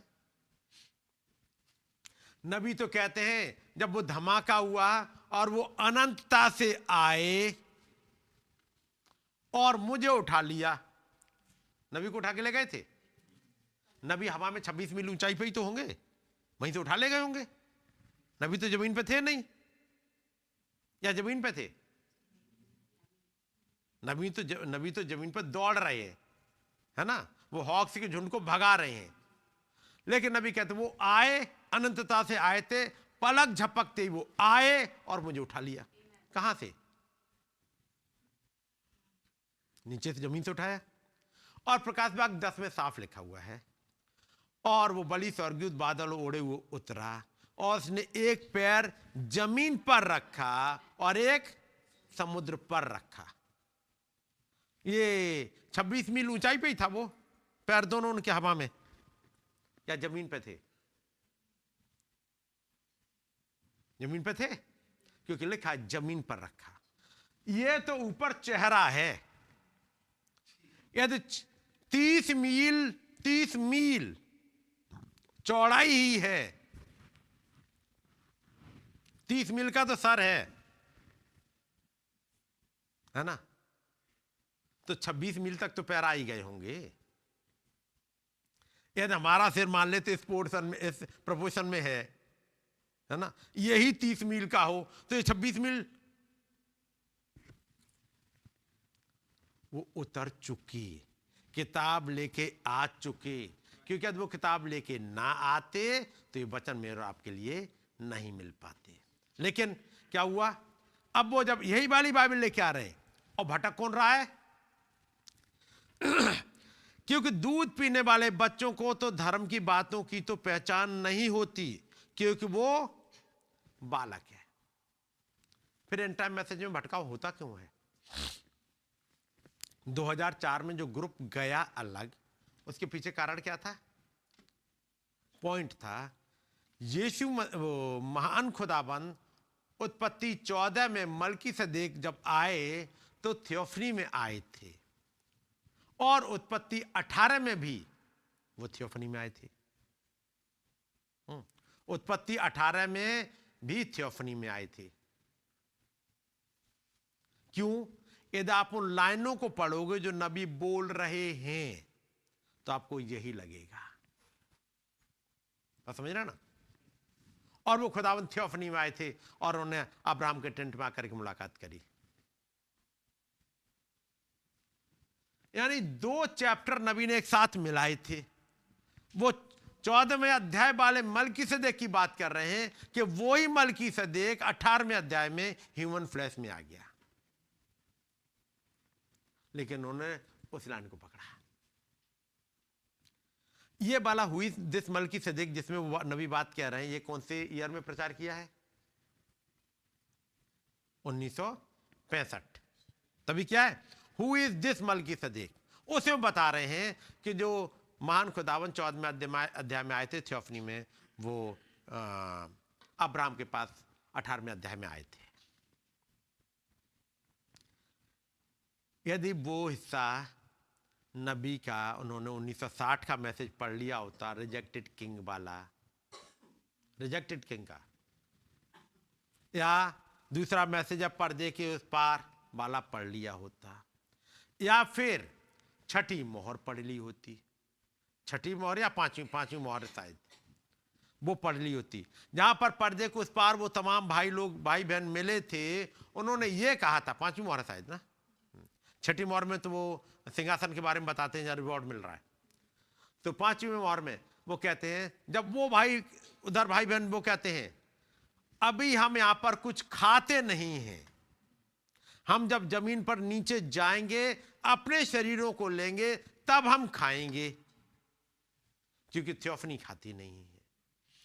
और उत्पत्ति 18 में उस महान खुदावंद ने खाया पिया, उसका मतलब वो थियोफनी में तो नहीं हो सकते,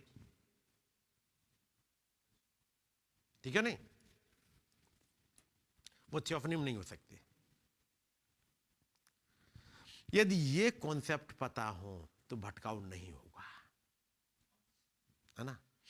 और जब नबी ने बताया कि ये दुल्हन भरमाई नहीं जाएगी, उसका मतलब हर एक कोई अपने ऊपर फिट कर ले, ये दुल्हन भरमाई नहीं जाएगी, नबी ने कहा है, सही बात है, नबी ने कहा है, लेकिन वो दुल्हन होनी चाहिए।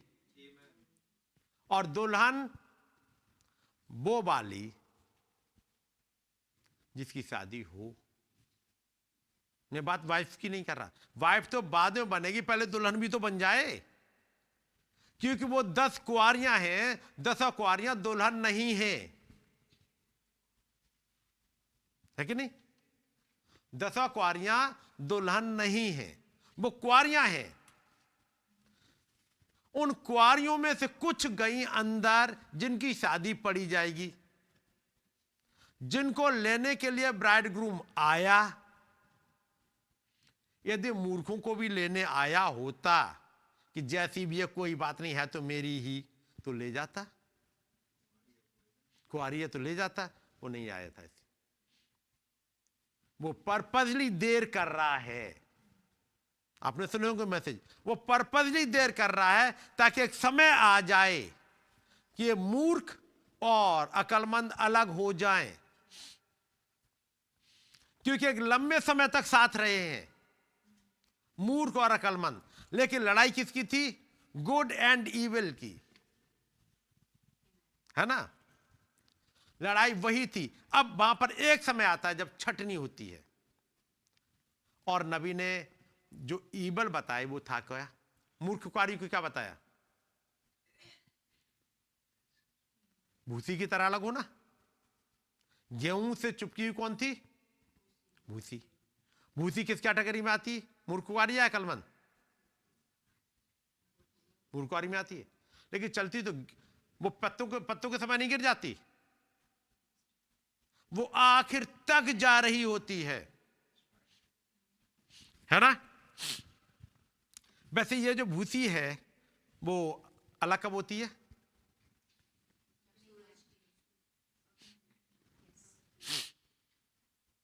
कब होती है? जब दाया जाता है। कटनी के समय जब कट गए तब थ्रेसिंग होती है, और वो थ्रेस फील्ड पे एक तेज हवा चलाई जाती है। जब ये पक रही है तो भूसी अलग तो हो गई, मतलब इतना स्पेस तो दे दिया भूसी ने कि गेहूं पक जाए, लेकिन गेहूं का साथ नहीं छोड़ा है। गेहूं का साथ कब छूटता है? जब वो थ्रेसिंग फील्ड पे जाती है तब पता लगता है कि उसका वजन कितना है, क्योंकि जब तेज हवा चली जिसमें वजन था वो टिका रहा, और जिसमें वजन नहीं था वो उड़ गया हवा में। इसी वजह से निरे एंड टाइम मैसेज बिलीवर उड़ गए हवा में। जब थंडर डॉक्ट्रिन आई, जब ये वाली डॉक्ट्रिन आई कि अब हमें इस बादल की जरूरत नहीं है, जब ये डॉक्ट्रिन आई हमें अब इस नबी की जरूरत नहीं है, हमें तो जो किताब लेनी है वो सीधे उस माइटी एंजल से लेनी है, 7 थंडर 7 पर्सन है, ये क्यों उड़ गए? क्योंकि वजन था नहीं। और वजन किसका?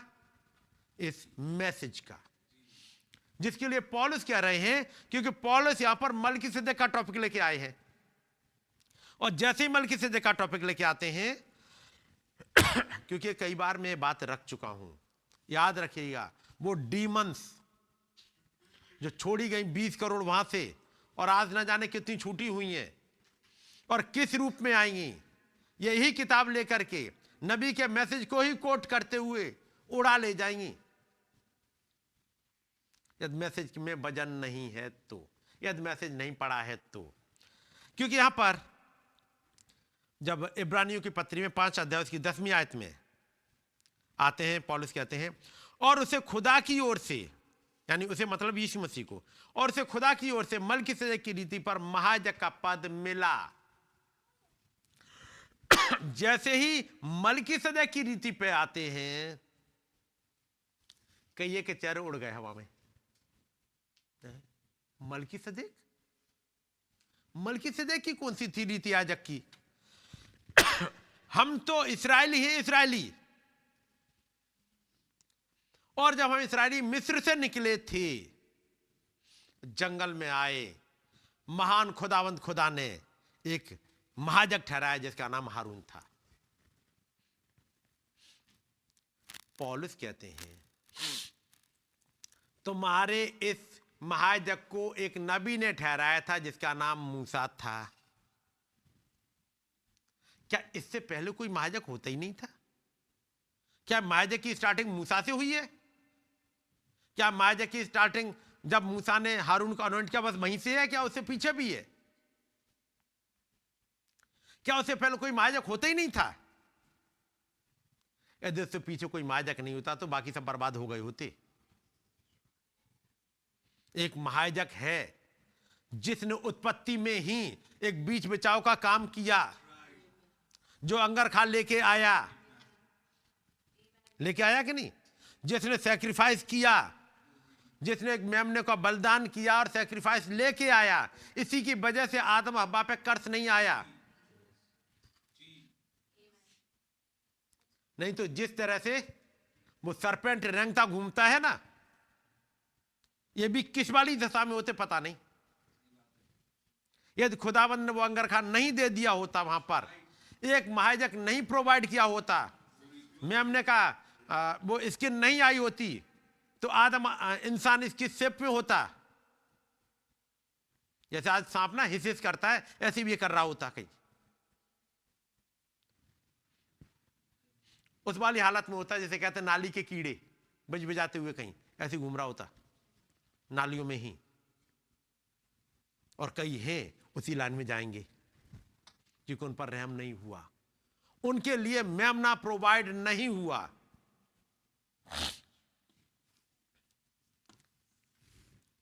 तो जैसे ही मलकीसेदेक की बात करी, अगली आयत ही आप पढ़ लो, वहां पर मेरे साथ निकालो, इब्रानियों 5 और इसकी 10वीं आयत।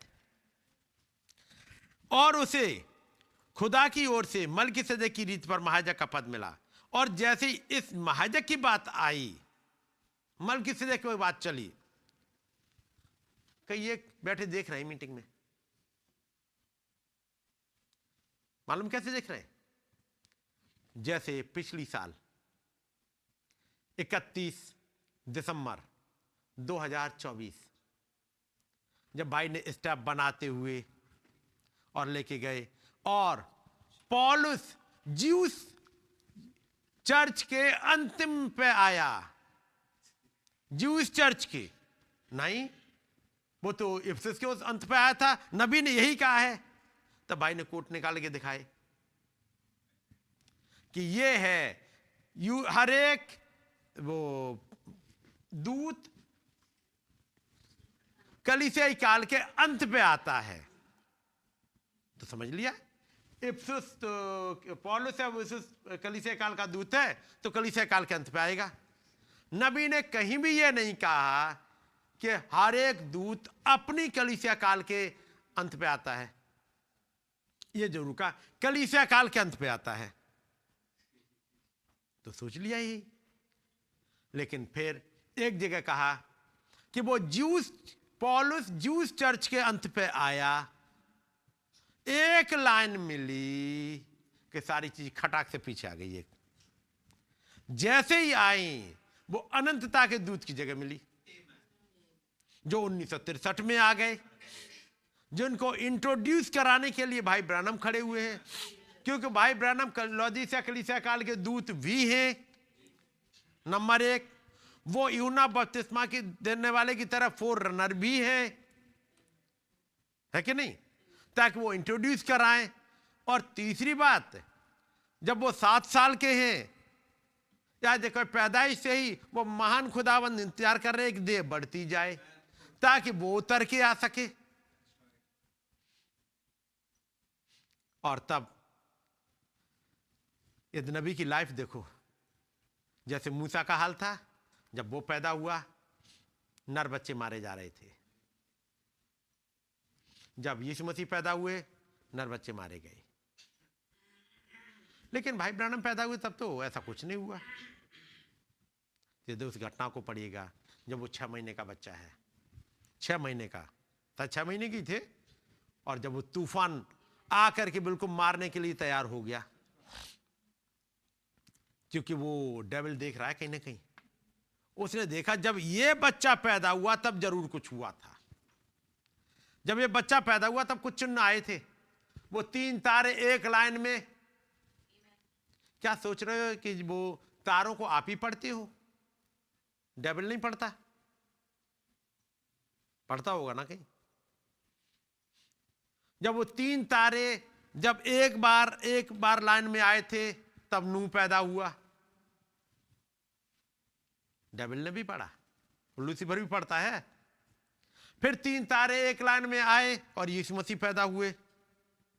फिर 3 तारे एक लाइन में आ रहे हैं उस 6 अप्रैल 1909 को सुबह 5 बजे। उसने पढ़ लिया। यदि नहीं पढ़ लिया होता तो वो स्त्री जो ज्योतिष पढ़ती थी वो कैसे बता देती? बताया उसने कि नहीं बताया? तुम एक चिन्ह के तले पैदा हुए हो, तुम्हारा जन्म सुबह 5 बजे हुआ है, तुम 6 तारीख को पैदा हुए हो, सब कुछ बता दिया। और तुम्हारी जो डेस्टिनी है वो पश्चिम है, कभी कुछ बताया था?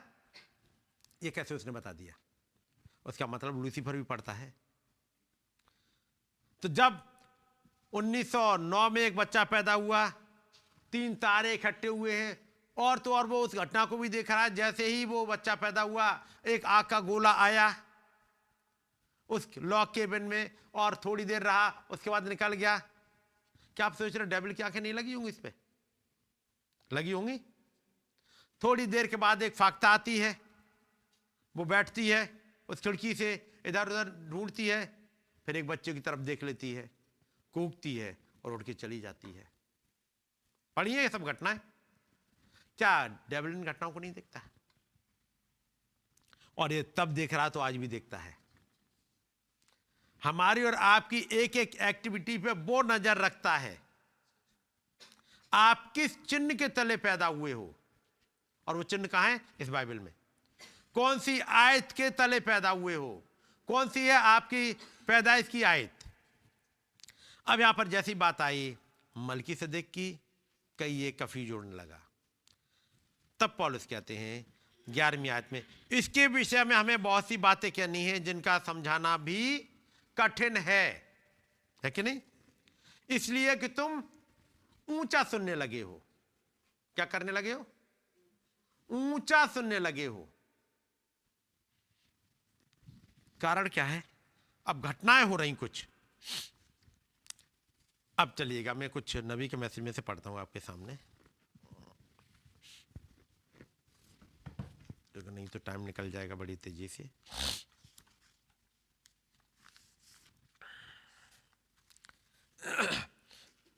मेरे हाथ में ये मैसेज है, तेरे हाथ में क्या है?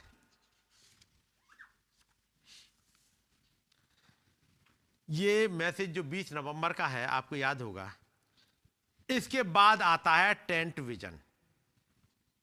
इसी के बाद आता है तंबू का दर्शन, उसके बाद आता है। क्योंकि 20 नवंबर को ये मीटिंग हुई है, रात में 12-1 बजे के आसपास तक खत्म हुई है। उसके बाद सब कुछ हिसाब हुआ, आखिरी मीटिंग थी, क्योंकि कंटिन्यू 10 मीटिंग थी, और आखिरी मीटिंग उस 1955 में 20 नवंबर की मीटिंग थी, तेरे हाथ में क्या है। भाई ब्रैनम प्रचार कर रहे हैं, तेरे हाथ में क्या है। और उसके बाद पता लगा कि $15,000 कम पड़ गए खर्चे के। वो गए हैं दुआ करने खुदाबंद के सामने और फिर रोते हुए लौटे हैं, एक डिसीजन लेकर के अब मैं फील्ड छोड़ दूंगा। सुबह 4 बजे, क्योंकि उन्होंने कहा था हम 4 बजे फिर वापस निकल चलेंगे, क्योंकि ये मीटिंग फर्नाडो की है, सन फर्नाडो, वहाँ मीटिंग हुई थी, वहाँ से वो लौटेंगे, अपने घर जाएंगे, सुबह 4 बजे निकलना है। तो आए वहाँ से, सिस्टर मीडा ने देखा उनके आंसू वगैरह कुछ जैसे लगाए को रोए हैं। उन्होंने कहा बिल्ली क्या हुआ? उन्होंने कुछ नहीं, बस अपने तो खुदावन से दुआ करने गया था। उन्होंने अभी कुछ नहीं बताया है। और क्या डिसीजन ले लिए अभी नहीं बताए। उन्होंने कहा अभी नहीं बताऊंगा, रास्ते में चलूंगा तब बताऊंगा। और तब आपने पढ़ा होगा उसे, उसने ये स्टेट निकल जाए उसके बाद बता दूंगा, फिर ये स्टेट निकल जाए। ये करते करते 20 तारीख को ये मीटिंग थी, 21 की सुबह हो चुकी थी, 4 बजे निकल दिए हैं, पूरा दिन चले हैं। अच्छा मैं अगर इस स्टेट निकल जाए फिर वहां बात करूंगा। गाड़ी में सब लोग चल रहे हैं, नहीं बताने की हिम्मत हुई। जब घर के पास पहुंच गए हैं तब वो बताते हैं मैं फील्ड छोड़ूंगा। तब सिस्टर मीडा और भाई बिली पॉल की बातें आपने सुनी, उन पर नहीं जा रहा। उसके बाद फिर आता है तंबू का दर्शन, ठीक है नहीं? तंबू का दर्शन अभी आया नहीं है, लेकिन नबी यहां पर बात कर रहे हैं, सुनिएगा। अभी हाल ही में स्टार्टिंग से ही वो उन्होंने बस ये खुदाबंद की तारीफ करी और उसके बाद कहते हैं अभी हाल ही में विचार कर रहा था, हो सकता है मैं अपने लिए एक तंबू की, एक अच्छे खासे आकार के तंबू की खरीदारी शुरू करने के विषय में सोच रहा था। क्या का प्लान कर रहे हैं? अभी तंबू का दर्शन आई है नहीं है। आप सोचो तंबू का दर्शन के लिए बाद में बात करेंगे। वो अभी तो प्रचार कर रहे हैं तेरे हाथ में वो क्या है, और उन्हें नहीं पता है कि अभी कर्जे में आ गए। लेकिन मैं तंबू की, आपने पढ़ा होगा, एक दिन अपने बिस्तर पर लेटा हुआ नबूकदनेस्सर सोच रहा है कि इतने बड़े राज्य के बाद आगे क्या क्या होगा। और फिर उसने एक सपना देखा और सपना भूल गया। तब डैनियल आता है, तब कहता है हे राजा, जब तू अपने पलंग पर लेटा हुआ था और सोच रहा था क्या क्या होने वाला है, तब खुदाबंद ने यह दिखाया। यहां पर एक नबी अब प्रचार कर रहे हैं स्टार्टिंग के लेकर, क्योंकि सोच में चल रहा था, कोई बातचीत करी है, और बातचीत क्या थी? एक तंबू खरीदा जाए। तब खुदाबंद दिखाएंगे जो तंबू मैं देने जा रहा हूं वो तुम नहीं खरीद पाओगे, क्योंकि वो ऐसा वाला तंबू होगा कि पूरी दुनिया कवर हो जाएगी। उस तंबू के अंदर क्या क्या चलेगा, क्या क्या घटनाएं होंगी, मानवी समझाएंगे, क्योंकि खुदाबंद का दूत आके सिखा रहा है। याद रखिएगा, आप सोच क्या रहे होते हो, बहुत फर्क पड़ता है आपके विचारों का। लिखा होगा, आपने पढ़ा होगा, मरियम इन बातों की सोच में ही थी। तो कोई था सोच? जब मरियम और यूसुफ जब ये कहते हैं घर पे आए हैं, फिर से वो डिस्कस कर रहे हैं मीटिंग को, और कह रहे हैं कि आज रब्बी ने बहुत बढ़िया मैसेज तो लिया, लेकिन उसके बाद आखिर में उसने पूरे मैसेज की रेड़ पीट दी, जब उसने कहा महान खुदाबंद आज ऐसे कार्य नहीं करते। और दोनों बैठे बात कर रहे हैं। अचानक मरियम की मम्मी जो ऐना है, बुजुर्ग लेडी है ऐना, वो आती है और उन्हें एक स्क्रोल थमा देती है। और वो स्क्रोल क्या था? इशाया नबी की किताब। स्क्रोल को थमा दिया, आप पढ़िएगा, मैसेज भी मिल जाएगा। एक स्क्रोल थमा देती है क्योंकि बच्चे बैठे हुए हैं, डिस्कस कर रहे हैं बाइबल की बातें, उन नबियों की बातें। तो वो गई और एक स्क्रोल लाके दे दिया, और बस यूसुफ ने स्क्रोल को खोला, और खोलने के बाद उसने पढ़ना स्टार्ट किया। और एक कुंवारी गर्भवती होगी और पुत्र जनेगी, और उसका नाम इमानुएल रखा जाएगा। और तब पढ़ेगा वो नबी कैसे उसको बताते हैं, समझाते हैं।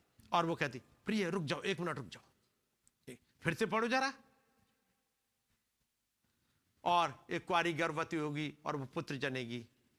और तब नबी कहते हैं जैसे उसने आहासी भरी हो, कौन होगी वो लड़की, कौन होगी? खुदावंद वो कौन सी लड़की होगी? और इन बातों को वो सोच में ही लिए चल रही है। एक दूत आके उपस्थित होता कहता है तू ही वो लड़की है, क्योंकि तेरे पास बस इतना ये है, इसी को मल्टीप्लाई करूंगा। तेरे पास एक विचार है, और क्या है? तू खोज में वो लड़की कौन सी होगी।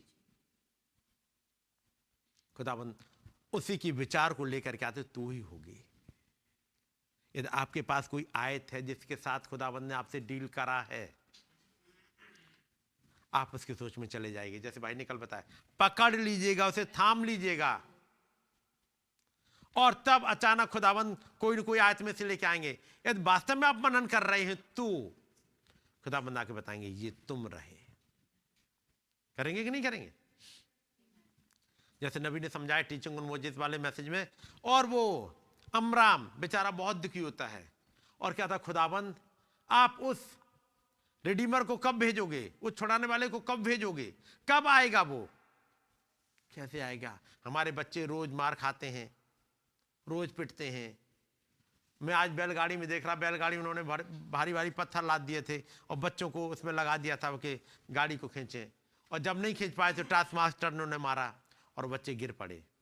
खुदावंद अब नहीं देखा जाता, आप कब भेजोगे? और फिर एक दिन बड़ा दुखी होकर आके कहता है अपनी वाइफ एक वजह से, तू मुझे डिस्टर्ब नहीं करना, मैं ऊपर जा रहा हूँ कमरे पे, जाके दुआ करूंगा खुदावंद से।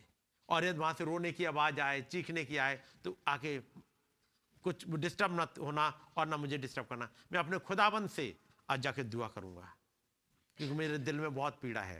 वो चला जाता अपनी उपराठी कोठरी पे, रोता है, दुआ करता है, और वैसे ही दुआ करते करते नींद में लुढ़क जाता है।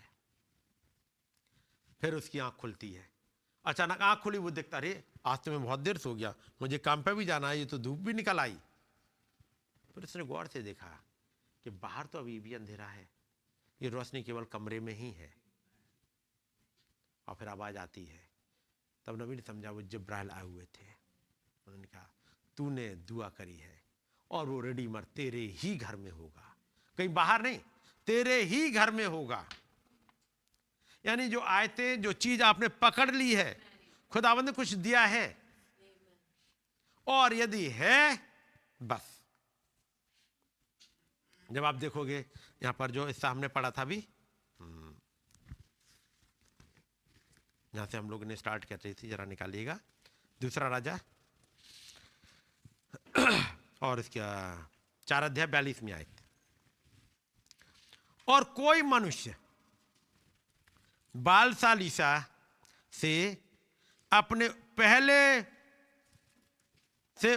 उपजे हुए जबकि 20 रोटियां और अपनी बोरी में हरी बालें खुदा के भक्त के पास ले आया। कब ले आया? टाइम कौन सा है इसका? कौन सा महीना चल रहा होगा या कौन सा सीजन है? पहले उपजे हुए जव की 20 रोटियां, पहले उपजे हुए जब, कौन सा टाइम चल रहा होगा? कटनी का समय है, कटनी का समय है ना, क्योंकि आप पढ़ोगे कटनी का समय पहुंचना हो तो आप देख लीजिएगा रूत की कहानी में, और नाओमी अपनी बहू रूत के साथ कटनी के समय पहुंची, और वो जौ की कटनी का समय था, क्योंकि पहले जौ कटता है उसके बाद गेहूं कटता है। उसका मतलब यदि जौ कटने लगा है तो अब गेहूं भी कटने वाला है, और ये वो कटनी का समय है। जौ की 20 रोटियां बना के लेके आ गया। याद रखिए कटनी का समय है, कटनी के समय की यह घटना है जब एलिया जा चुका है और एलीशा उसी आत्मा में होकर के आगे बढ़ रहा है। एलिया 1965 में चला गया, और वही आत्मा में, अब वो जो आत्मा एक एलिया में था, जो भाई ब्रानम में था, अब वो एक मेंबर में नहीं रह गया, एक ही पर्स में नहीं। क्या वही वाला आत्मा हमारे इस भाई में है ना? यह नहीं कि केवल इसी में होगा, खुदाबंद ने एक में नहीं, ऑल ओवर वर्ल्ड सेवकाइयां रखी हैं, और आपने देखा होगा वही हर एक सेवकाइयां उसी वाले डायरेक्शन में बढ़ती जा रही हैं। हर एक कोई उसी इटर्निटी के दूत के बात के बारे में बात अब क्यों कर रहे हो भाई? क्योंकि समय आप पहुंचा। जैसे जब 60 जब उन्होंने चर्चेज प्रचार किए, 61 की स्टार्टिंग कर रहे हैं, यहां ऊपर आ जा। 62 की स्टार्टिंग, तुम्हारा जन्म लेना, तुम्हें नए सिरे से जन्म लेना अवश्य है। और 63 की स्टार्टिंग अब एक लड़ाई से। 1925 की स्टार्टिंग, यहां ऊपर आ जा। 26 की स्टार्टिंग एक लड़ाई से। ये मैसेज ऐसे ही नहीं आ रहे, टॉपिक ऐसे ही नहीं चेंज हो रहे। हम कहीं एक जगह पे आ गए कि अब एक ऊपर आवाज आ रही, यहां ऊपर आ जा, समय खत्म। और घटनाएं क्या होगी, खुदावंद ने पूरी साल समझवा दी। तो जो घटनाएं होती हैं उन घटनाओं को पढ़ना सीखेगा। याद होगा पिछली साल जनवरी के महीने में ही जब एक मैसेज था जिसमें भाई बिली पॉल गवाही देते हैं भाई ब्रानम के समय की, और वो थी कि भाई ब्रानम एक जगह प्रचार करने गए हैं, फिर अपनी टोपी वहीं भूल गए। सुना होगा आपने, टोपी वहीं भूल गए। और टोपी भूलने के बाद में, उसके बाद जब जा रहे हैं वहां से अपने साथ वाले से कहते हैं भाई उनको बता दो कल मैं हंटिंग ट्रिप पर नहीं जा पाऊंगा।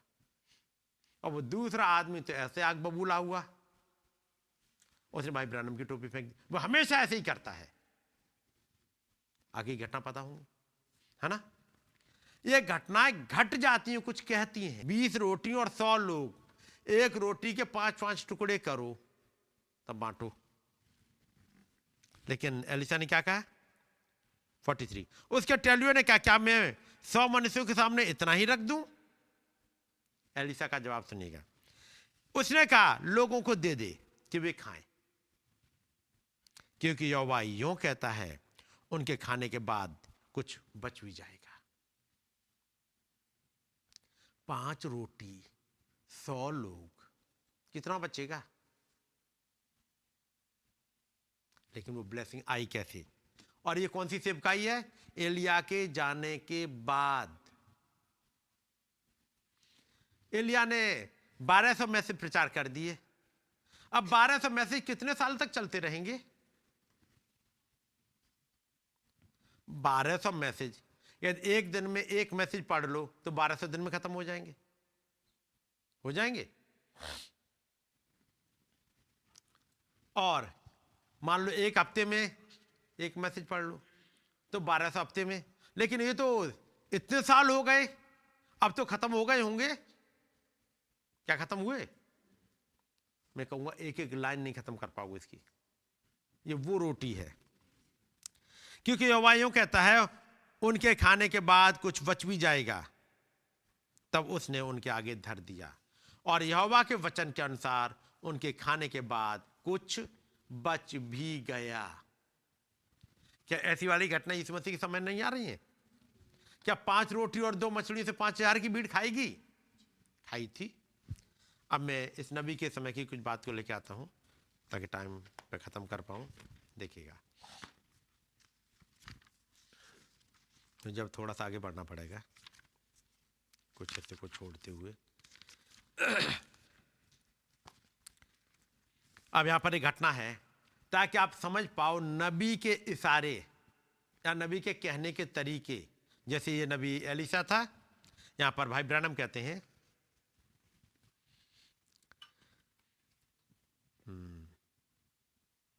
पैरा नंबर 16 है, तेरे हाथ में क्या है। मैं लुइसियाना से होकर जा रहा था और हम दक्षिणी लुइसियाना में एक सभा करने जा रहे थे। और जब मैं वहां पर जा रहा था तो मेरी कार का छत पर से सूटकेस गुम हो गया। भाई ब्रानम की सूटकेस खो गई, कार के ऊपर रख दी थी, कहीं गिर गई। और वो जगह थी जहां पर वो काले लोग रहते हैं, ब्लैक। तो श्रीमान जैकमूर ने वो कहा भाई ब्रानम से, उन्होंने कहा भाई ब्रानम अब गुंजाइश नहीं है कि अब वो आपको मिल जाए, वो आप अपनी सूटकेस कभी नहीं देख पाएंगे, आपको उसमें से एक रूमाल तक नहीं मिल सकता है उस सूटकेस में से। बोले आप क्या करने जा रहे हैं। मैंने कहा ठीक है, मैं तो सिर्फ एक ही काम करने जा रहा हूं कि मैं आगे बढ़ूंगा, सुसमाचार का प्रचार करूंगा। कारण क्या था, अटैची में सारे कपड़े थे, एक ड्रेस पहन के वो जा रहे हैं, बाकी तो अटैची में ही रखेंगे। अटैची गिर गई। अब जहां प्रचार करना है वहां सूट बदलने के लिए है ही नहीं, है ना। सूट को चेंज करने के लिए वहां पर कुछ है ही नहीं अब तो। वो बोले भाई ब्रानम देखो वो ब्लैक लोग हैं और वो उनका सिटी सबसे ज्यादा गिरा हुआ है, यानी चोर चक्के टाइप के रहते हैं, ब्लैक से बाहर से आए हुए सब चोर चक्के, वहां कुछ भी गिर जाए कभी कुछ नहीं मिलता, वो लुटेरों वाली जगह है। मैंने कहा इससे मुझे दुख नहीं लगता है, वो लोग भी मेरे जैसे लोग ही हैं और मैं उससे प्रेम करता हूं। मैंने कहा मेरी बाइबल उसमें थी और किसी ने मुझे एक नया सूट दिया था, वो भी उसी में था, और मैंने एक फटा पुराना सा सूट पहना हुआ था। तो उन्होंने कहा भाई ब्रानम जो कुछ भी आपके पास था वो सब कुछ तो सूटकेस में ही है। मैंने कहा हाँ ये सच बात है। खैर चिंता किस बात की है, मेरी बाइबल भी उसी में थी, अब वो दूसरे की मांगनी पड़ेगी, अपनी बाइबल में निशान वगैरह होते, सब चीज लिखी होती हैं। वे बोले ठीक है, भाई ब्रानम से कहते हैं वो ठीक है। अब यदि वो किसी पापी को मिल जाता है आपका सूटकेस, तो वो बाइबल को तो दूर फेंक देंगे और आपके सूट ले लेंगे और चलते बनेंगे। और बोले और तब आप जीत नहीं सकते हैं, यानी आप चाहें तो वहां से लेके उन्हें वापस लड़ाई करके नहीं जीत पाएंगे। और बोले यदि वो मसीह लोगों के हाथ पड़ जाता है तो आप जानते हैं वो कौन लोग हैं, वे उस सूट के छोटे छोटे टुकड़े काट लेंगे और एक दूसरे के पास प्रार्थना का कपड़ा बना के भेज देंगे, वो उससे कमा लेंगे प्रेयर क्लॉथ बना के। यदि भाई ब्रानम के हैं तो उनके शरीर से जो कपड़ा पहना गया है उसी प्रेयर क्लॉथ बना के बेच देंगे वो। इसलिए भाई ब्रानम बस एक ही बात है, आप चलो हमारे साथ और सूट खरीद लो एक, वो नहीं मिलने का अब। और अब माँ से कह रहे हैं हम साउथ एरिया में पहुंच गए और अगली जहां मीटिंग होने वाली थी, और उन्होंने बताया, उन्होंने रेडियो पर खबर भिजवा दी थी कि एक प्रचारक का अपना सूटकेस उसका गुम हो गया है। और फिर भाई ब्रानम कहते हैं एक फोन आया,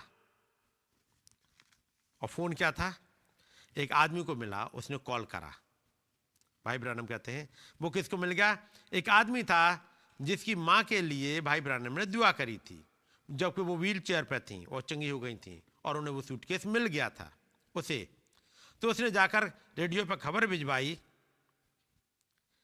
और ये बात भाई जैकमूर को नहीं पता लग पाई थी, तब तक खबर आ गई थी लेकिन जैकमूर को नहीं पता। तो जैकमूर भाई आए भाई ब्रानम से, कहते भाई ब्रानम अब हमें तो कोई जानकारी मिली नहीं है, इसलिए हम जा रहे हैं आपके लिए नया सूट खरीदने जा रहे हैं, आपके लिए कुछ कमीजें खरीद देंगे और ताकि आप सूट बदल सकें। मैंने कहा चिंता की बात नहीं, ये तो बहुत गंदा है नहीं, मैं इसी को पहन के काम चला लूंगा। और आप पहली बात आप जानते हैं कि मैं तो सब कुछ अपना गंवा चुका था। तो वो कह रहे थे नहीं खरीदने चलते हैं। तभी फोन की घंटी बजी, उसने कहा श्रीमान जैकमूर आपसे कोई बात करना चाहता है। फोन जिसने रिसीव किया उसने बताया। तो भाई जैकमूर वहाँ पहुँचे, उधर से फ़ोन आया, वो ब्लैक का था। उन्होंने कहा श्रीमान जैक क्या ये आप है? उन्होंने कहा हाँ। क्या भाई ब्रानम आपके साथ है? उन्होंने कहा जी हाँ। उसने कहा मैं आप श्रीमान भाई ब्रानम को यह बता देना कि मैंने उनका सूटकेस ढूंढ निकाला है, मैं उसे लिए हुए सड़क पर चला आ रहा हूँ, यानी जहाँ कहीं गिरा था वहाँ से रोड के रास्ते से बाई रोड चला आ रहा है। मैंने कहा भाई जैकमूर, सवाल क्या है भाई जैकमूर, आपका विश्वास कहाँ है? सवाल किस बात क्या है? कहाँ है फिर वो? हाँ, I said brother Moore where is your faith? क्या आप इतना भी विश्वास नहीं कर पाए मुझ पे? जब भाई ब्रानम ने कहा मेरा सूटकेस मुझे मिल जाएगा, तो फिर मिल जाएगा। यदि उसी नबी ने कहा यदि आपके पास थोड़ा सा फेथ है, उसे आप थाम लीजिएगा, वो आगे बढ़ेगा, तो क्या बढ़ेगा? नबी मैसेज प्रचार कर रहे हैं, तेरे हाथ में क्या है? यदि कोई डीलिंग है, मैं उसी वाले हिस्से को ले रहा हूं जो भाई ने कल प्रचार कर दिया, बहुत तेजी से चले गए थे, मैं तो बस उसी का एक छोटा सा हिस्सा उठाया है। जो कुछ भी है, वो एक लड़के के पास मात्र 5 रोटी और 2 मछलियां थी। क्या वो 5000 के लिए पूरी हो जाएंगी? हुई तो थी। एक विधवा औरत है जिस कर्जे में डूबी हुई है, एलिशा के पास आ जाती है और आके कहती है कि जिसने कर्जा दिया वो आया है, मैं क्या करूं? एलिशा ने ये सवाल पूछा, ये बता तेरे घर में क्या है? उसने क्या कहा? उसने क्या जवाब दिया था? मैं पढ़ दे रहा हूं उसको आपके लिए, मेरे साथ निकाल लीजिएगा। यहां पे जहां आप पढ़ रहे हैं दूसरे राजा में उसी के आसपास ही वो घटना है।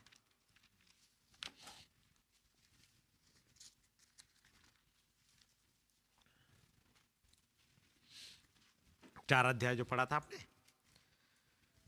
पहले ऐसे, भविष्यवक्ताओं के चेलों की पत्नियों में से एक स्त्री ने एलिशा की दुहाई देकर कहा, तेरा दास मेरा पति मर गया है और तू जानता है कि वो यहोवा का भय मानने वाला था और जिसका वो कर्जदार था वो आया है कि मेरे दोनों पुत्रों को अपने दास बनाने के लिए ले जाए। एलिशा ने उससे पूछा, मैं तेरे लिए क्या करूं? मुझसे कह कि तेरे घर में क्या है? उसने कहा, तेरी दासी के घर में एक हांडी तेल को छोड़ और कुछ नहीं है। क्या है? बस एक हांडी तेल है। इतना बड़ा कर्जा है, बहुत बड़ा कर्जा है, और एक हंडिया में तेल बचा हुआ है, क्या होगा? मैं तो गई, मेरे बच्चे गए। और तब नबी कहते हैं, ये नबी एलिशा, उसने कहा, तू बाहर जाकर अपने सब पड़ोसियों से खाली बर्तन ले आ और थोड़े बर्तन ना लाना।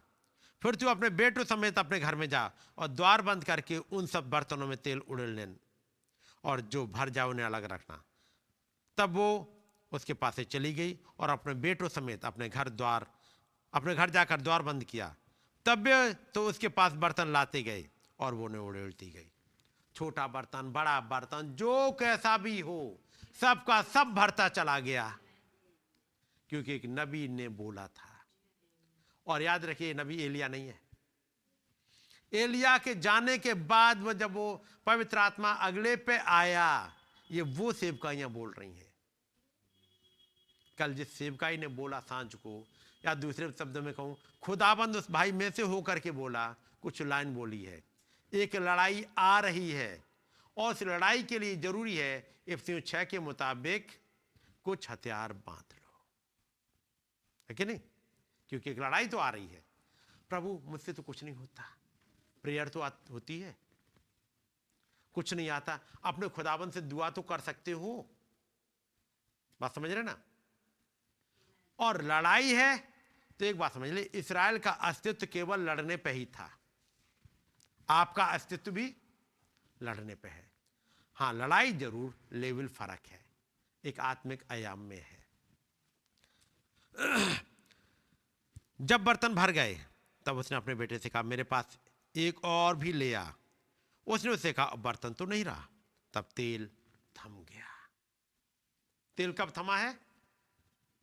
जब बर्तन खत्म हो गए, यानी सारे बर्तन भर गए। तब उसका कर्जा भी उतर गया और उसके घर चलाने के लिए भी रह गया, क्योंकि आगे लिखा मिलेगा, जाकर तेल बेच दे, अपना कर्जा चुका दे और जो रह जाए उससे तू अपने पुत्रों समेत अपना निर्वाह करना।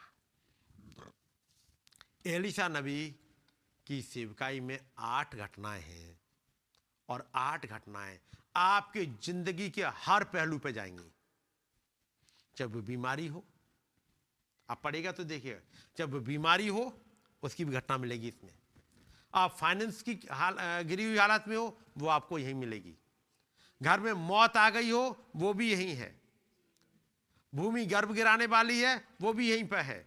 एक आदमी मगनी की कुल्हाड़ी ले आया है, पेड़ काटने जा रहा है ताकि कुछ घर बनाए, और नबी का मैसेज आपको याद होगा, तुम मेरे लिए किस तरह का घर बनाओगे? वो गया तो घर बनाने के लिए, लकड़ी काटने के लिए, हो सकता कहीं प्रचार करने, लेकिन कुल्हाड़ी जिससे वो काटता था वो ही गायब हो गई, है ना? यहां पर भाई ब्रानम की बाइबल ही चली गई। क्या मिलेगी बाइबल? बाइबल ही नहीं, पूरी अटैची, पूरा सूटकेस मिला था कि नहीं मिला? बस उस आदमी ने एक काम किया था, उसने कहा था, ब्रदर एलिशा आप भी हमारे साथ चलो। पढ़ा है आपने कि नहीं? ब्रदर एलिशा आप यहां क्या करोगे? यदि आप रहोगे मेरे साथ में तो हिम्मत बनी रहती है। एलिशा कहेगा, लेकिन मैं लकड़ी तो मुझे काटनी, में क्या करूंगा जाके? नहीं ब्रदर, आप कुछ मत करना, बस आप बने रहना। आपका बने रहना हमारे लिए बहुत है कि नहीं? नहीं नहीं, इसको क्या करेंगे ले जाके, ये तो बेकार है। एलिशा बेकार है, ये तो कोई काट नहीं पाएंगे लकड़ी। लेकिन मां लिखा है कि उसे लेके गए थे, ये 6 अध्याय है। और भविष्यवक्ताओं के चेलों में से किसी ने एलिशा से कहा, वो स्थान जिसमें हम तेरे सामने रहते हैं हमारे लिए सकेत है, इसलिए हम यरदन तक जाएं और वहां से एक बल्ली लेकर यहां अपने रहने के लिए एक स्थान बना लें। उसने कहा, अच्छा जाओ। तब किसी ने कहा, अपने दासों के संग चलने को प्रसन्न हो। प्लीज एलिशा आप भी चलो। हो सकता है वो कहेगा, क्या करूंगा मैं? उन्हें कुछ नहीं, बस आप बैठे रहना, लेकिन बस आप साथ चलना। उसने कहा, चलता हूं।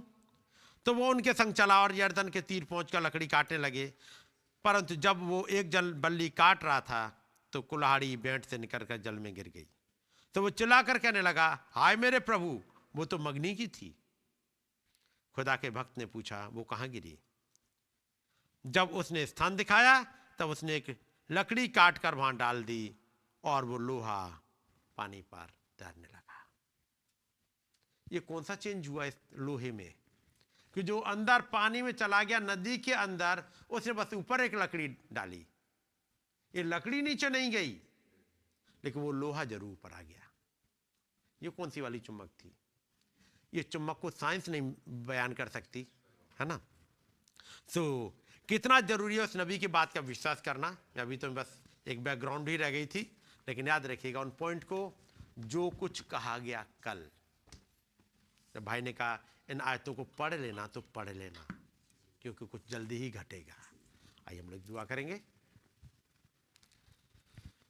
खुदावंद प्रभु यीशु मसीह, एक बार फिर से अपनी निगाहों को आपकी तरफ उठाते हैं और आपका धन्यवाद करते हैं। प्रभु, आपने हमारे लिए नबियों को रखा, इस युग में भाई ब्रैनम को रखा, सेवकाइयां रखी, टाइप्स रखी, बचनों को सिखाया, और हमारे लिए आपने भेद पर भेद खोलते गए हैं। प्रभु, आपका नाम मुबारक हो। प्रभु, ये जो दृष्टांत, जो घटनाएं एलिशा के समय में घटी, हर एक बड़े बड़े भेद को छिपाए हुए है। हमारी मदद करिएगा प्रभु, उनमें से अपनी ब्लेसिंग्स हम खींच पाएं। खुदावंद, आपके वचनों में ब्लेसिंग पाई जाती है। आपके वचन वो एटम बम है जो डेविल के हर एक चाल को काट देते हैं। ये वो इंटेलिजेंस है जिसके आगे डेविल की हर एक चाल फेल हो जाती है। प्रभु, आपका नाम मुबारक हो। यही वो एलिशा है जिसने इस्राएल के राजा को एक बार नहीं बल्कि कई बार बचाया, ये बता करके कि सीरिया का राजा इस बार उस रास्ते से अटैक करेगा, इस बार वहां पर अपने वो चौकी बनाएगा, इस बार वहां पर छिप के बैठेगा। हो खुदाबंद, आपकी इंटेलिजेंस के आगे डेविल की इंटेलिजेंस क्या कर पाएगी। आपका धन्यवाद हो जो इस युग में हो रहा है, होने जा रहा है या हो चुका है। आपने हजारों साल पहले बात वचन में लिखवा दिया, और जब समय आया हमारे लिए, आपने हमारे लिए प्रचार करवाया ताकि हम उसमें से खा सके, हमारी आंखों में ज्योति आ सके और हर एक उस दलीला टाइप से बच सके। मदद करिएगा प्रभु, इस छोटे से झुंड के साथ होइएगा, अपनी दया और अपने अनुग्रह बनाए रखिए। हमारी विनती को उसने कबूल करे प्रभु यीशु मसीह के नाम में, आमीन। ऐ हमारे पिता, आप जो आसमान में हैं, आपका नाम पाक माना जाए, आपकी बादशाहत आए, आपकी मर्जी जैसे आसमान में पूरी होती है जमीन पर भी हो। हमारी रोज रोटी आज हमें बख्श दे, और जिस प्रकार से हम अपने कसूर वालों को माफ़ करते हैं, हमारे कसूरों को माफ़ करें। हमें आजमाइश ना पड़ने दें, बल्कि बुराई से बचाएं, क्योंकि बादशाहत, कुदरत और जलाल हमेशा आपका ही हो। आमीन। Heavenly home is bright and fair. I feel like traveling. Nor pain nor death can enter there. I feel like traveling on Yes, I feel like traveling on. Yes, I feel like